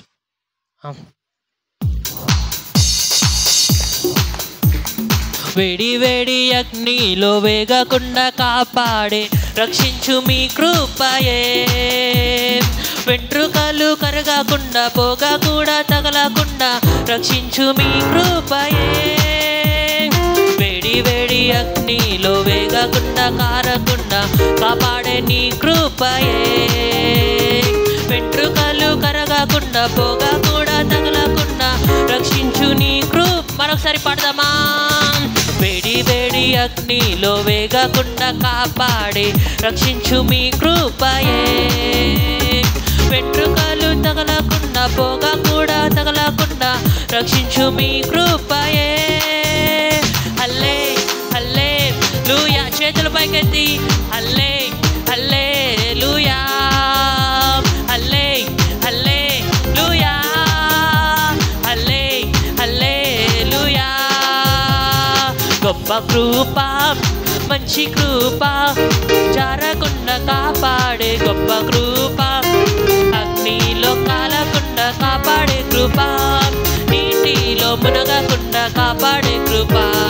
గొప్ప కృప, మంచి కృప, జారకుండా కాపాడే గొప్ప కృప, అగ్నిలో కాలకుండా కాపాడే కృప, నీటిలో మునగకుండా కాపాడే కృప. హల్లెలూయా. కృప అంటే ఏంటంట? అయోగ్యులను యోగ్యులుగా చేసేది దేవుని కృప. అర్హత లేని వారికి దొరికేదే కృప. హల్లెలూయా. అటువంటి కృప దేవుడు మనకు ఇచ్చి ఉన్నాడు. ఆ కృప ద్వారా మనల్ని ఏం చేస్తున్నాడు అంటే ఆయన నిలబెడుతున్నాడు, ఆయన నడిపించుకుంటూ వెళ్తూ ఉన్నాడు. హల్లెలూయా. చూసుకున్నాం కదా ఇక్కడ ఏంటంట, శోధన కాలంలో ఆయన మనల్ని ఏం చేశాడంట? కాపాడేవాడుగా ఉంటున్నాడు. హల్లెలూయా. ఒక పాట ఉంటుంది కదా, శోధన కాలమున నాకాశ్రయమై కృపవర్షమును కురిపించిన. హల్లెలూయా. చెప్పండి, పక్కనతో చెప్పండి, శోధన కాలములో యేసయ్య నీకు తోడుగా ఉంటాడు.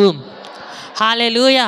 ప్రతి ఒక్క సమయంలో కూడా ఆయన మనకు తోడుగా ఉంటాడు. కానీ మనం ఏం చేస్తామంట, మన దేవుడు మనలో ఉన్నాడు, మన దేవుడు మన పక్షాన ఉన్నాడు అనేది మనం ఏం చేస్తామంట, మరిచిపోతాం ఒక్కొక్కసారి. హల్లెలూయా.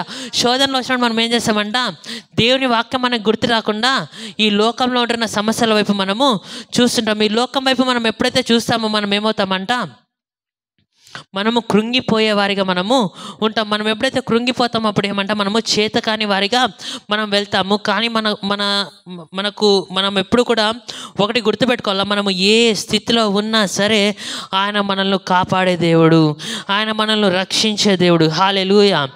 హల్లెలూయా. ఇప్పటివరకు ఎన్ని పాయింట్స్ మనం నేర్చుకున్నాము? దేవుడు ఈ సంఘానికి తను తాను ఏ విధంగా ప్రత్యక్షపరుచుకున్నాడో మనము చూసుకున్నాం. ఏ విధంగా ఆయన ప్రత్యక్షపరుచుకున్నాడు? పరిశుద్ధుడు, సత్యస్వరూపి, దావీదు తాళపు చెవులు.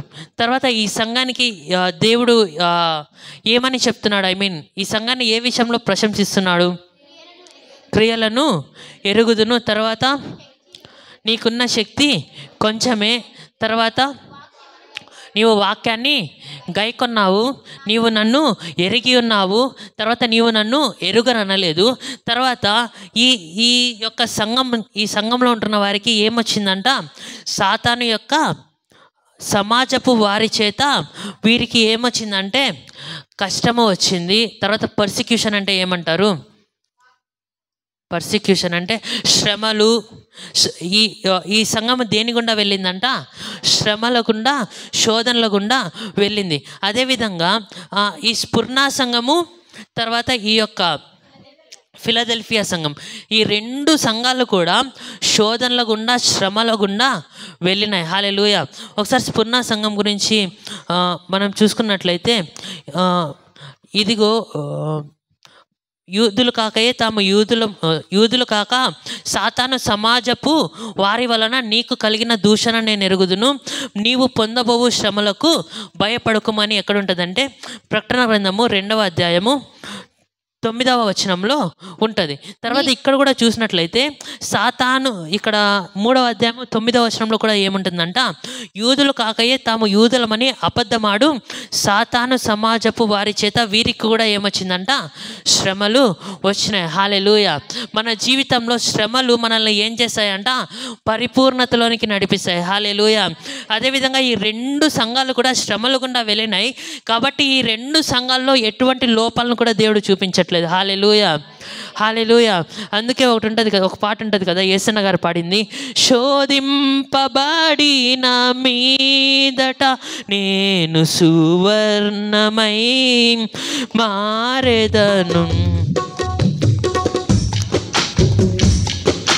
శోధింపబడిన మీదట నేను సువర్ణమై మారేదను, నేను వెళ్ళే మార్గము నా యేసుకే తెలియును, నేను వెళ్ళే మార్గము నా యేసుకే తెలియును, శోధించబడిన మీదట నేను సువర్ణమై మారెదను, శోధించబడిన మీదట నేను సువర్ణమై మారేదను.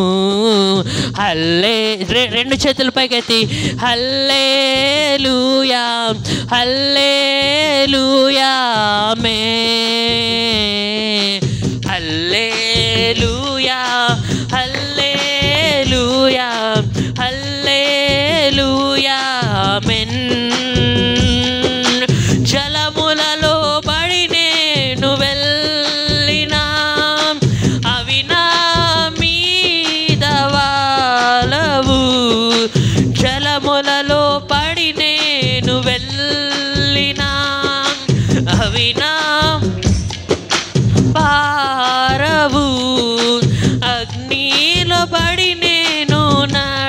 నడచిన జ్వాలలు నన్ను కాల్చచాలవు. అగ్నిలో పడి నేను నడచిన జ్వాలలు నన్ను కాల్చచాలవు. హల్లే హల్లే బిగ్గరగా పాడదామా? హల్లే ఓహో హల్లెలూయా హల్లెలూయా హల్లెలూయా ఆమేన్. హల్లెలూయా. ఏమంట? మనకు శోధన వచ్చినప్పుడు మనం ఏం చేస్తామంట? శోధింపబడిన మీదట సువర్ణముగా మారుతామంట. హల్లెలూయా. శోధనలు శ్రమలు మనల్ని దేనిలోనికి నడిపిస్తాయి? సంపూర్ణతలోనికి నడిపిస్తాయి. మన యుద్ధాలు ఏం చేస్తాయంట? మన స్పిరిచువల్ మజిల్ని స్ట్రాంగ్ చేస్తాయంటే మన యొక్క ఆత్మీయ కండరాలను ఏం చేస్తాయంట? బలపరుస్తాయి. మనకు శోధనలు శ్రమలు కూడా మనం వెళ్ళే కొద్దీ మనము ఏ విధంగా అయిపోతామంట? స్థిరంగా కదలని వారిగా మనము ఉంటామని దేవుని వాక్యము సెలవిస్తుంది. హల్లెలూయా. అందుకే ఇంకొక రెఫరెన్స్లో ఉంటుంది కదా, 1 పేతురు పత్రిక, కొంచెం కాలము మీరు శ్రమ పడిన పిమ్మట 1 పేతురు 6వ అధ్యాయము 1 పేతురు 5వ అధ్యాయము 10వ వచనం.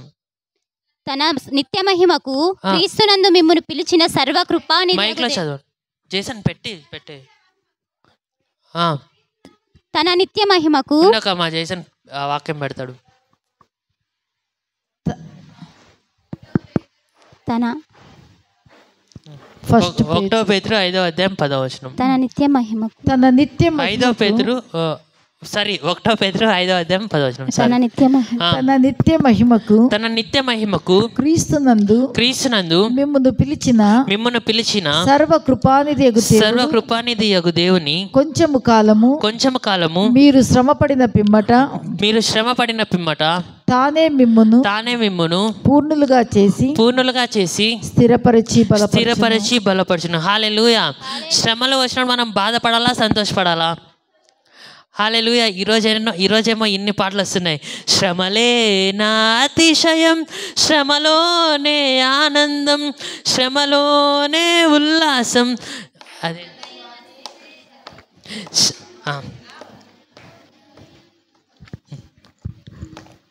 పాడుకుందామా ఒకసారి ఈ పాట? బోరు కొడుతుందా ఎవరికైనా? దేవుని వాక్యం నా జీవితంలో నాటుకుంటుంది, దేవుడు నా జీవితంలో కార్యం చేస్తున్నాడు అనేవారు బిగ్గర హల్లు చెప్తారా? ఇంకొంచెం బిగ్గర హల్లు చెప్తారా? ఈరోజు కొంచెం టైం ఎక్కువైనా పర్లేదు అనేవారు హల్లు చెప్తారా? హల్లెలూయా. హల్లెలూయా. మనం స్పిరిచువల్ ఫుడ్ ఎంత మంచిగా తింటామో అంత స్పిరిచువల్ మజిల్స్ ఏమవుతాయంట? బలపడతాయి. హల్లెలూయా.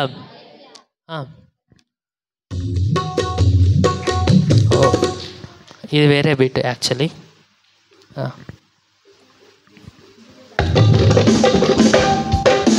శ్రమలే నా అతిశయం, శ్రమలోనే ఆనందం,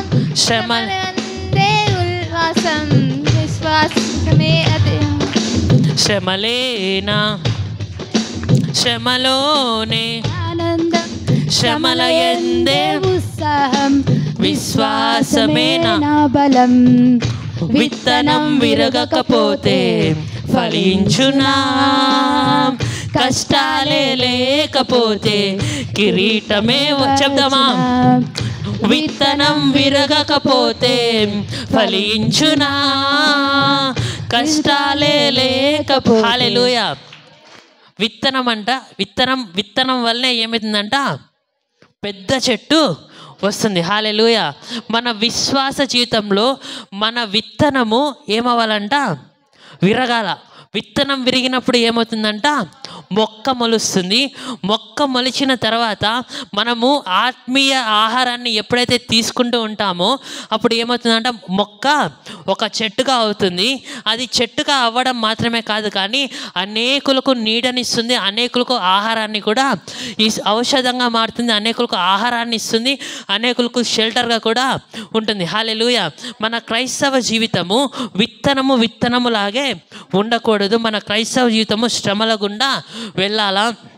మన జీవితంలో మనము మన యొక్క ఆశీర్వాదాల కోసం ప్రాకులాడే వారిగా మనము ఉండకూడదు. ఇదంతా కూడా బిగినింగ్ స్టేజ్లో మన ఆశీర్వాదాలు, మనకు ఆశీర్వాదాలు కావాలా, దీవెనలు కావాలా, అది కావాలా, ఇది కావాలా, స్వస్థత కావాలా, అది కావాలా, ఇది కావాలని మనము అనుకుంటా ఉంటాం. కానీ మనం ఎదిగే కొద్దీ ఏమవుతామంటే, ఏమవ్వాలి అని దేవుడు ఆశిస్తున్నాడంటే క్రీస్తు స్వారూప్యంలోనికి మనము రావాలంట. ఇక్కడ చూసుకున్నాం కదా, శ్రమ పడిన పిమ్మట మిమ్మల్ని పూర్ణులుగా చేస్తారంట. హల్లెలూయా. ఆయన పూర్ణులుగా చేసి మనల్ని ఏం చేస్తాడు? స్థిరపరుస్తాడు. హల్లెలూయా. జేసన్ ఆ పాట మళ్ళీ ఎడిట్ చేసుకుందాం, జస్ట్ పెట్టే. ఏంటంట, సో దేవుని ఆశ ఏంటంటే మనము మంచిగా ఉండడము, మనము ఆశీర్వదించబడడం మాత్రమే దేవుని ఆశ కాదు, కానీ మనము ఇతరులకు ఆశీర్వాదకరంగా ఉండాలనేది దేవుని ఆశ. నమ్మే వాళ్ళు హల్లెలూయా చెప్తారా? హల్లెలూయా. ఇన్ని రోజులు మన జీవితంలో దేవా నాకు అది నాయనా, దేవా నాకు ఇది నాయనా, నాకు ఆ ఆశీర్వాదం నాయనా, నాకు ఆ కారీ నాయనా, నాకు ఈ బండి నాయనా అని మనం ఇన్ని రోజులు అడిగినామేమో. అది కాదు, కానీ దేవా నీవు నన్ను ఆశీర్వాదంగా చేసి ఉన్నావు, నేను ఇతరులకు ఆశీర్వాదంగా ఉండుదునుగాక. హల్లెలూయా. ఆయన యొక్క ఆశీర్వాదము మనలో ఉందా? మనకు వస్తుందా? ఆల్రెడీ మనలో ఆశీర్వాదము ఉంది, ఆల్రెడీ మనలో విజయము ఉంది. మనము ఆశీర్వాదంలో నడుస్తుంటాం. ఆ ఆశీర్వాదం మనలో ఉంది కాబట్టి ఆశీర్వాదం వస్తుంది. హల్లెలూయా. మనము ఆశీర్వాదం వెంబడి వెళ్తున్నాం, ఆశీర్వాదం కోసం ప్రార్థన చేస్తున్నాం, మన ఆశీర్వాదం రాదు. క్రీస్తు మనలో, చెప్తారా? క్రీస్తు నాలో ఉన్నాడు, క్రీస్తు యొక్క ఆశీర్వాదం నాలో ఉంది, క్రీస్తు యొక్క విజయము నాలో ఉంది. హల్లెలూయా. మనము ఆశీర్వాదాల కోసం పోరాడము, విజయాల కోసము మనము పోరాడము. మన ఆశీర్వాదంలో పోరాడతాం, విజయంలో పోరాడతాం. హల్లెలూయా. హల్లెలూయా. శ్రమ కలుగుట నాకు మేలాయనని ఎవరు చెప్తారు? యోబు చెప్తాడు. హల్లెలూయా. శ్రమలు పొందుకోవడానికి ఎంతమంది సిద్ధంగా ఉన్నారు? సిద్ధంగా ఉన్నారు అందరూ హల్లెలూయా చెప్తారా? కొంచెం సౌండ్ తగ్గుతుంది కొంతమంది. హల్లెలూయా. శ్రమ కలుగుట నాకు మేలాయనని దావీదు చెప్తాడు. సారీ, నేను యోబు అనుకున్నా. హల్లెలూయా. శ్రమ కలుగుట నాకు మేలాయను. హల్లెలూయా. శ్రమలేనా అతిశయం, శ్రమలోనే ఆనందం. ఎందుకు ఆనందము? ప్రమోషన్ ఉంది. హల్లెలూయా. హల్లెలూయా. పదోన్నతి. హల్లెలూయా. అంటే మనకు శ్రమ వస్తుందంటే మనం కష్టం గురించి థింక్ చేయం, కానీ మనము ఇంకొక మెట్టు ఎక్కుతామని మనం సంతోషపడేవారిగా ఉండాలి. హల్లెలూయా. హల్లెలూయా.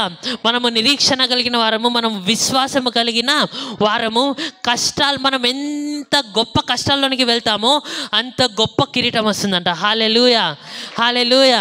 దావీదు సింహాన్ని చంపినాడు, దావీదు ఎలుగుబండిని చంపినాడు. సింహాన్ని చంపినప్పుడు కానీ ఎలుగుబండిని చంపినప్పుడు కానీ నేషనల్ ఫేమ్ వచ్చిందా అంటే ఆ దేశానికి అంతా కూడా తెలిసిపోయినాడు దావీదు? లేదు. కానీ గొప్ప యుద్ధం ఎప్పుడైతే గొల్యాతుతో పోరాడినాడో, గొల్యాతును ఎప్పుడైతే జయించినాడో అప్పుడు ఏమైనాడంట? అందరికీ కూడా తెలిసినాడు. హల్లెలూయా. హల్లెలూయా. అదేవిధంగా మనకు మన పోరాటము ఎంత పెద్దగా ఉంటుందో అంత పెద్ద విజయం ఉంటుందంట. హల్లెలూయా. ఎంత పెద్ద పోరాటమో అంత పెద్ద విజయము, ఎంత పెద్ద పోరాటము అంత పెద్ద విజయము. పోరాడుతాను నిత్యము, విజయం అనేది తథ్యము. పోరాడుతాను నిత్యము, విజయం అనేది తథ్యము. పక్కన చూసి ఎంత పెద్ద పోరాటము అంత పెద్ద విజయము, ఎంత పెద్ద పోరాటము అంత పెద్ద విజయం. పోరాడుతావు నీవు, పోరాడుతావు నిత్యము, విజయం అనేది తథ్యము. పోరాడుతాను నిత్యము, విజయం అనేది తథ్యము. హల్లెలూయా. హల్లెలూయా. విజయము ఎవరికి తథ్యమంట? పోరాడిన వారికి విజయము తథ్యము. అందుకే భక్తులందరూ కూడా శ్రమలో ఎవ్వరు కూడా కృంగిపోవట్లేదు. శ్రమలు వచ్చే కొద్దీ ఏం పాడుతున్నారంట? శ్రమలే నా అతిశయం, శ్రమలోనే ఆనందం, శ్రమలయందే విశ్వాసం, విశ్వాసమే నా బలం. శ్రమలే నా అతిశయం, శ్రమలోనే ఆనందం, శ్రమలయందే ఉత్సాహం, విశ్వాసమే. చెప్దామా? శ్రమలే నా అతిశయం, శ్రమలోనే ఆనందం, శ్రమల యందే ఉత్సాహం, విశ్వాసమే నా బలం. పోరాటం దేవునిదైతే నాకేలా చెప్దామా? ఎవరిదంట యుద్ధము? పోరాటం ఎవరిది? యేసయ్య మన కొరకు పోరాడుతున్నాడు. యుద్ధము యెహోవాదే. గనుక మనం ఏం చేయాలంట? మనం సైలెంట్గా ఉండాలంట. హల్లెలూయా.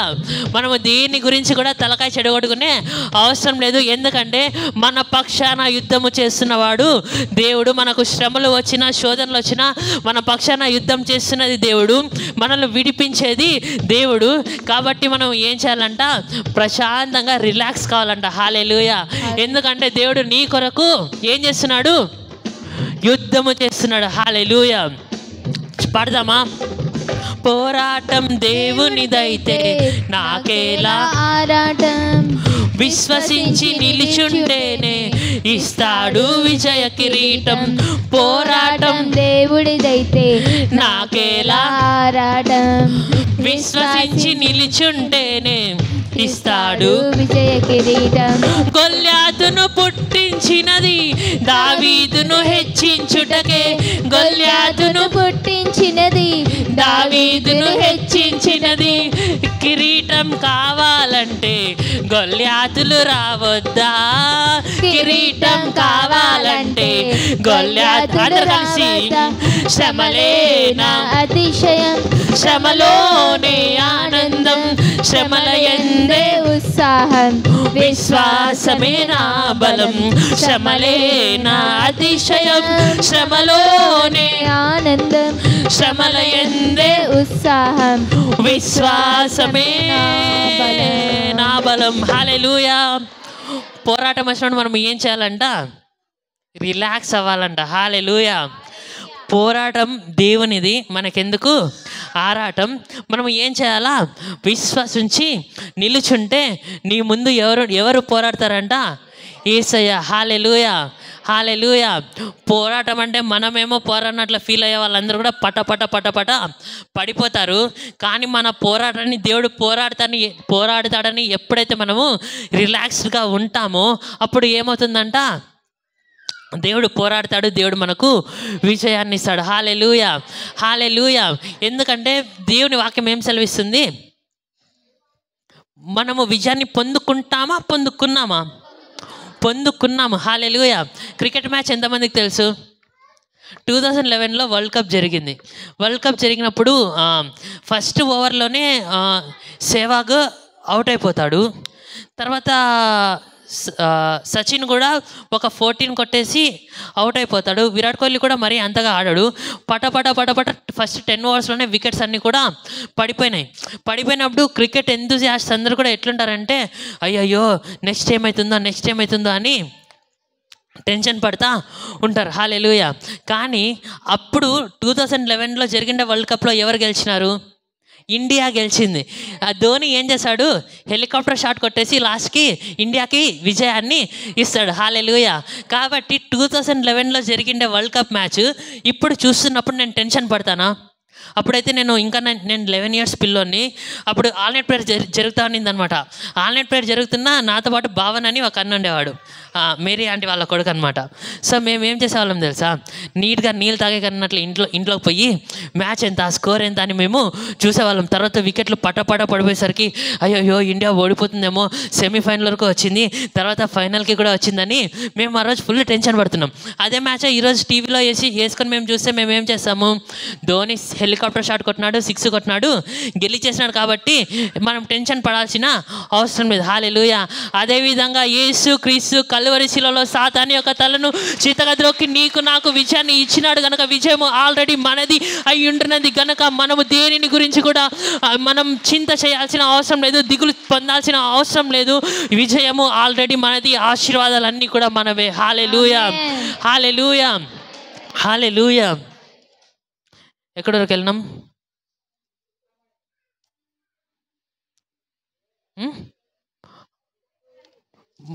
మూడవ అధ్యాయము. ఈ శ్రమలు, తర్వాత ఆ శ్రమల నుంచి దేవుడు మనల్ని కాపాడతాడనే దాని గురించి మనము చూసుకున్నాము.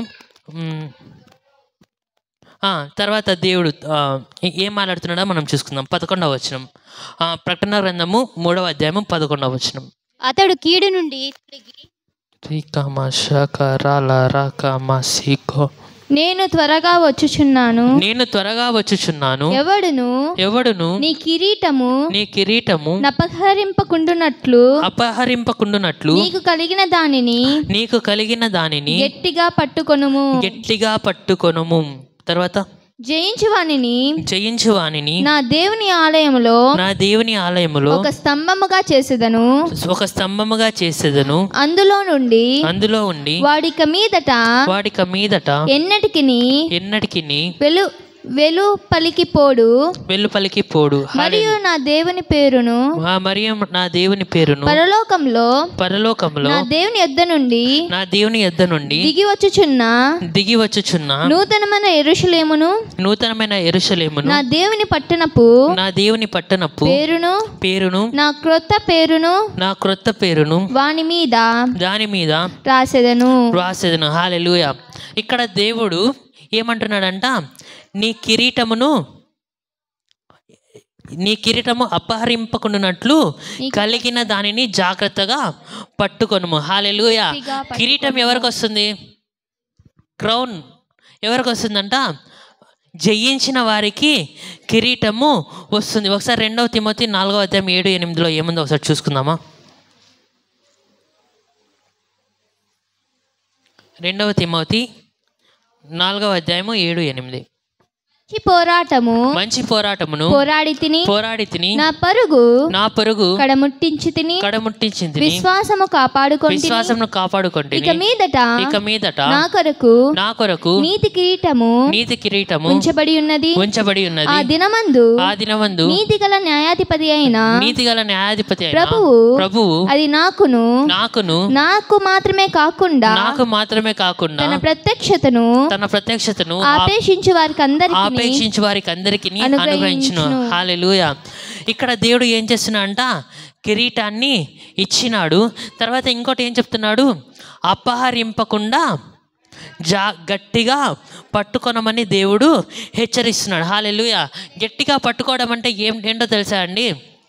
మన బాధలు, మన భారాలు, మన యుద్ధాలు, మనవన్నిటిని కూడా మన మీద వేసుకోకుండా ఆయన మీదకు వేసేసి యుద్ధము యెహోవాదే అని చెప్పేసి, నా శ్రమలలో, నా యుద్ధంలో దేవుడు నాకు తోడుగా ఉన్నాడు, దేవుడు నన్ను నడిపిస్తాడని ఇప్పుడే పాడుకున్నాం కదా,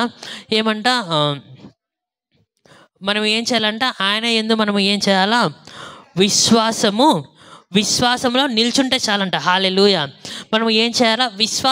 ఆయన యందు విశ్వాసంలో మనం నిల్చుంటే ఆటోమేటిక్గా ఆయన అన్నీ కూడా చేసుకుంటూ వెళ్ళిపోతాడు. హల్లెలూయా. ఇక్కడ చూసినట్లయితే 3 రివార్డ్స్ దేవుడు ఇస్తున్నాడు. ఏంటంటే ఫస్ట్ది ఏంటంటే కిరీటం దేనికి సాదృశ్యం అంటే ఘనతకు సాదృశ్యము, విజయానికి సాదృశ్యము. హల్లెలూయా. జయించిన వారికి ఏమిస్తారంట? కిరీటాన్ని ఇస్తారు. హల్లెలూయా. ఈ సంఘంలో ఉంటున్న వారికి కిరీటము ఇచ్చినట్లుగా అగాపే సంఘంలో ఉంటున్న ప్రతి ఒక్కరికి కూడా దేవుడు కిరీటమును ఇచ్చును గాక. ఆమేన్. తర్వాత ఇంకోటి ఏంటి? Pillar in God's temple. జయించు వానిని నా దేవుని ఆలయములో ఒక స్తంభముగా చేసేదను. అందులో నుండి వాడిక మీదట ఎన్నటికి కూడా వెలుపలికి పోడు. హల్లెలూయా. పిల్లర్స్ ఎందుకు వేస్తారు? స్ట్రాంగ్గా ఉండాలనేసి వేస్తారు. హల్లెలూయా. ఒకవేళ ఈ పిల్లర్స్ లేకపోతే ఏమవుతుందంట? బిల్డింగు కూలిపోతుంది. హల్లెలూయా. అదేవిధంగా దేవుడు మనల నుంచి ఏం ఆశిస్తున్నాడంట? మనల్ని స్తంభాలుగా చేసుకుని ఆయన యొక్క సంఘాన్ని కడదామనుకుంటున్నాడంట. హల్లెలూయా. మనకు బునాది క్రీస్తు. క్రీస్తులో పిల్లర్స్గా పిల్లర్స్ ఏమనుంది ఇక్కడ?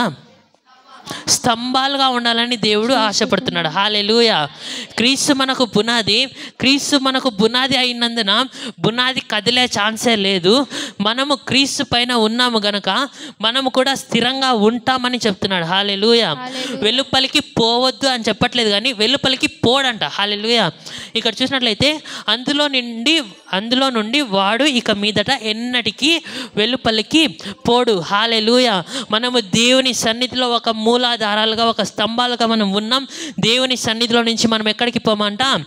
వెలుపలికి పోము. తర్వాత పిల్లర్ దేనికి సాదృశ్యం అంటే pillar stability, honour and permanence, అంటే స్థిరత్వానికి, నిలకడకు, నిత్యత్వానికి సాదృశ్యం. హల్లెలూయా. ఆయన సన్నిధిలో దేవుడు మనల్ని నిత్యము ఉంచుకొని దేవుడు మనల్ని ఘనపరచడము దేవుని యొక్క చిత్తము. హల్లెలూయా. కాబట్టి మనం ఏం చేయాలంటే దేవుని యందు విశ్వాసంలో మనము నిలకడగా ఉండాలి. తర్వాత మూడవది ఏంటంట? New name return. తర్వాత ఏముందో ఒకసారి చదువుతారా? మరియు నా దేవుని పేరును పరలోకంలో నా దేవుని యొద్ద నుండి దిగివచ్చుచున్న నూతనమైన యెరూషలేమును నా దేవుని పట్టణపు పేరును నా క్రొత్త పేరును వాని మీద రాసెదను. హల్లెలూయా. పేరు దేనిపైన రాస్తారు? మన సొత్తు పైన ఏం రాసుకుంటాం? మన పేరు రాసుకుంటాం. మీకు ఇంకా కరెక్ట్గా అర్థమైనట్లేదు. మనం ఏదన్నా ల్యాండ్ తీసుకున్నాం అనుకోండి, మనం ఏం చేస్తాము? ఎవరి పేరు పైన ఒకరి పేరు పైన రాసాయని చెప్తామా? లేదు, నా పేరు పైన రాయాల. నా ఆధార్ నెంబర్, తర్వాత పాన్ కార్డ్ నెంబర్, తర్వాత ఇవన్నీ కూడా అన్నిటినీ కూడా ఏం చేస్తాం? మన పేరు పైన రాపించుకుంటాం. హల్లెలూయా. పేరు పైన రాపించుకుంటే ఏంటంట? అది మన సొత్తు, అది మనకు మాత్రమే చెందినది. ఇక్కడ దేవుడు ఎవరి పేరు రాశాడంట మన పైన? క్రొత్త పేరును వాని మీద రాసేదనంటే దేవుడు మన మీద ఆయన పేరును రాస్తున్నాడు. మనము ఎవరి సొత్తు? యేసయ్య సొత్తు. హల్లెలూయా. హల్లెలూయా. దేవుని పేరును ఇక్కడ మూడు ప్రతిఫలాలని దేవుడు ఇస్తున్నాడు. మొట్టమొదటిది ఏంటి? కిరీటాన్ని ఇస్తున్నాడు. తర్వాత రెండవది స్తంభముగా దేవుడు, మూలాధారమైన స్తంభంగా దేవుడు మనల్ని నిలబెడుతున్నాడు. తర్వాత మూడవది ఏంటంట? క్రొత్త పేరు. హల్లెలూయా. క్రొత్త పేరు అంటే ఎవరి పేరు అంట? అది దేవుని పేరును. హల్లెలూయా. దేవుని పేరును మన మీద రాస్తున్నాడు అంటే మనము ఎవరి సొత్తు అంట? దేవుని యొక్క సొత్తని దేవుడు మనతో సెలవిస్తున్నాడు. హల్లెలూయా. కాబట్టి మనము ఏం చేయాలంట? మనము ఈ కాన్షియస్నెస్లో ఉండాలా. అంటే కాన్షియస్నెస్ని ఏమంటారు? ఈ స్పృహ అంటే దేవుడు నాలో నివసిస్తున్నాడు, నేను దేవుని యొక్క సొత్తు, నేను దేవుని యొక్క మందిరంలో ఒక స్ట్రాంగ్ పిల్లర్గా నేను ఉంటున్నాను అనేసి మనము ఆ కాన్షియస్నెస్లో మనం ఉండాలని దేవుడు సెలవిస్తున్నాడు. దేవుడు మనకు ఈ 3 రివార్డ్స్ని దేవుడు మనకు అనుగ్రహించి ఉంటున్నాడు. హల్లెలూయా. నమ్మేవారు బిగ్గర హల్లెలూయా చెప్తారా? హల్లెలూయా. ఇంకా వాక్యం నేను ముగించబోతున్నాను. ఈరోజు వాక్యంలో ఏమేమి తెలుసుకున్నామో ఒకసారి రివిజన్ చేద్దామా? ఫస్ట్, దేవుడు ఎటువంటి వాడు అనేది మనము తెలుసుకున్నాం. ఆయన ఎటువంటి వాడంట? పరిశుద్ధుడు, సత్యస్వరూపి, దావీదు తాళపు చెవులు కలవాడు. తర్వాత రెండవది, ఫిలదెల్ఫియా సంఘంలో ఏమేమి ఉన్నాయంట? క్రియలు ఉన్నాయి. తర్వాత శక్తి కొంచెమే. తర్వాత వాక్యమును గట్టిగా పట్టుకున్నారు, గైకొంటున్నారు. తర్వాత దేవుని నామాన్ని విసర్జించలేదు. తర్వాత దేవుడు ఏం చెప్తున్నాడు? శత్రువులను తలుపులు తీస్తున్నాడు. ఆయన తీసినప్పుడు ఎవరు కూడా వేయలేరు. ఆయన తలుపులు తీసినప్పుడు ఆయన తలుపుల ద్వారా ఎటువంటి కార్యానైనా సరే ఆయన చేయగలడు. హల్లెలూయా. తర్వాత శత్రువులను ఎక్కడికి తీసుకొని వస్తాడంట? పాదాల దగ్గరికి తీసుకొని వస్తాడు. శ్రమలలో మనకు ఏమైంటాడంట? తోడుగా ఉండి ఆయన మనల్ని కాపాడుతాడు. శ్రమల్లో తోడుగా ఉండి మనల్ని కాపాడి ఆయన ఏమిస్తాడు? కిరీటం ఇస్తాడు, ప్రమోషన్ ఇస్తాడు. హల్లెలూయా. హల్లెలూయా. తర్వాత దేవుడు 3 రివార్డ్స్ ఇస్తున్నాడు. అంటే 3 బహుమానాలు ఇస్తున్నాడు. ఏమిస్తున్నాడు? కిరీటము, తర్వాత స్తంభంగా దేవుడు మనల్ని మార్చుకుంటాడు. తర్వాత ఆయన పేరును మన మీద రాసి మన సొత్తుగా ఆయన చేసుకున్నాడు. హల్లెలూయా. నమ్మే వారందరూ కూడా బిగ్గర హల్లెలూయా చెప్తారా? హల్లెలూయా. దేవుడు ఈ వాక్యంను దీవించి ఆస్వాదించును గాక. తర్వాత వచ్చే వారాల్లో ఇంకా చివరిగా ఒకే ఒక సంఘం ఉంది. ఆ సంఘం పేరు ఏమో తెలుసా? లవోదికీయ సంఘం, ఆ సంఘం గురించి మనం ధ్యానించుకొని మనం ఆ సంఘం గురించి వచ్చే వారంగా లేకపోతే నేను నెక్స్ట్ టైం చెప్పేటప్పుడు ఆదివారం మనము ధ్యానించుకుందాం. ఒక చిన్న ప్రార్థన మన మధ్యలో ఉంటున్న పాస్టర్ చేస్తారు. ప్రార్థన చేసుకుందాం. మహాపరిశుద్ధుడా, మహోన్నతుడా, యేసయ్యా మీకే స్తుతి స్తోత్రాలు వందనాలు చెల్లిస్తున్నాను. సంఘం గురించి నాయన చక్కగా తండ్రి నీ యొక్క వాక్యం మాతో మాట్లాడిందయ్యా, మీకే స్తోత్రాలు, మీకే వందనం చెల్లిస్తున్నాను ప్రభువా. ఈ మాటలన్నీ తండ్రి మా జీవితంలో నువ్వు నెరవేర్చినందుకే మీకే స్తుతులు స్తోత్రాలు చెల్లిస్తూ యేసు శక్తిగల నామములో ప్రార్థిస్తున్నాను తండ్రి. ఆమేన్. ఆమేన్.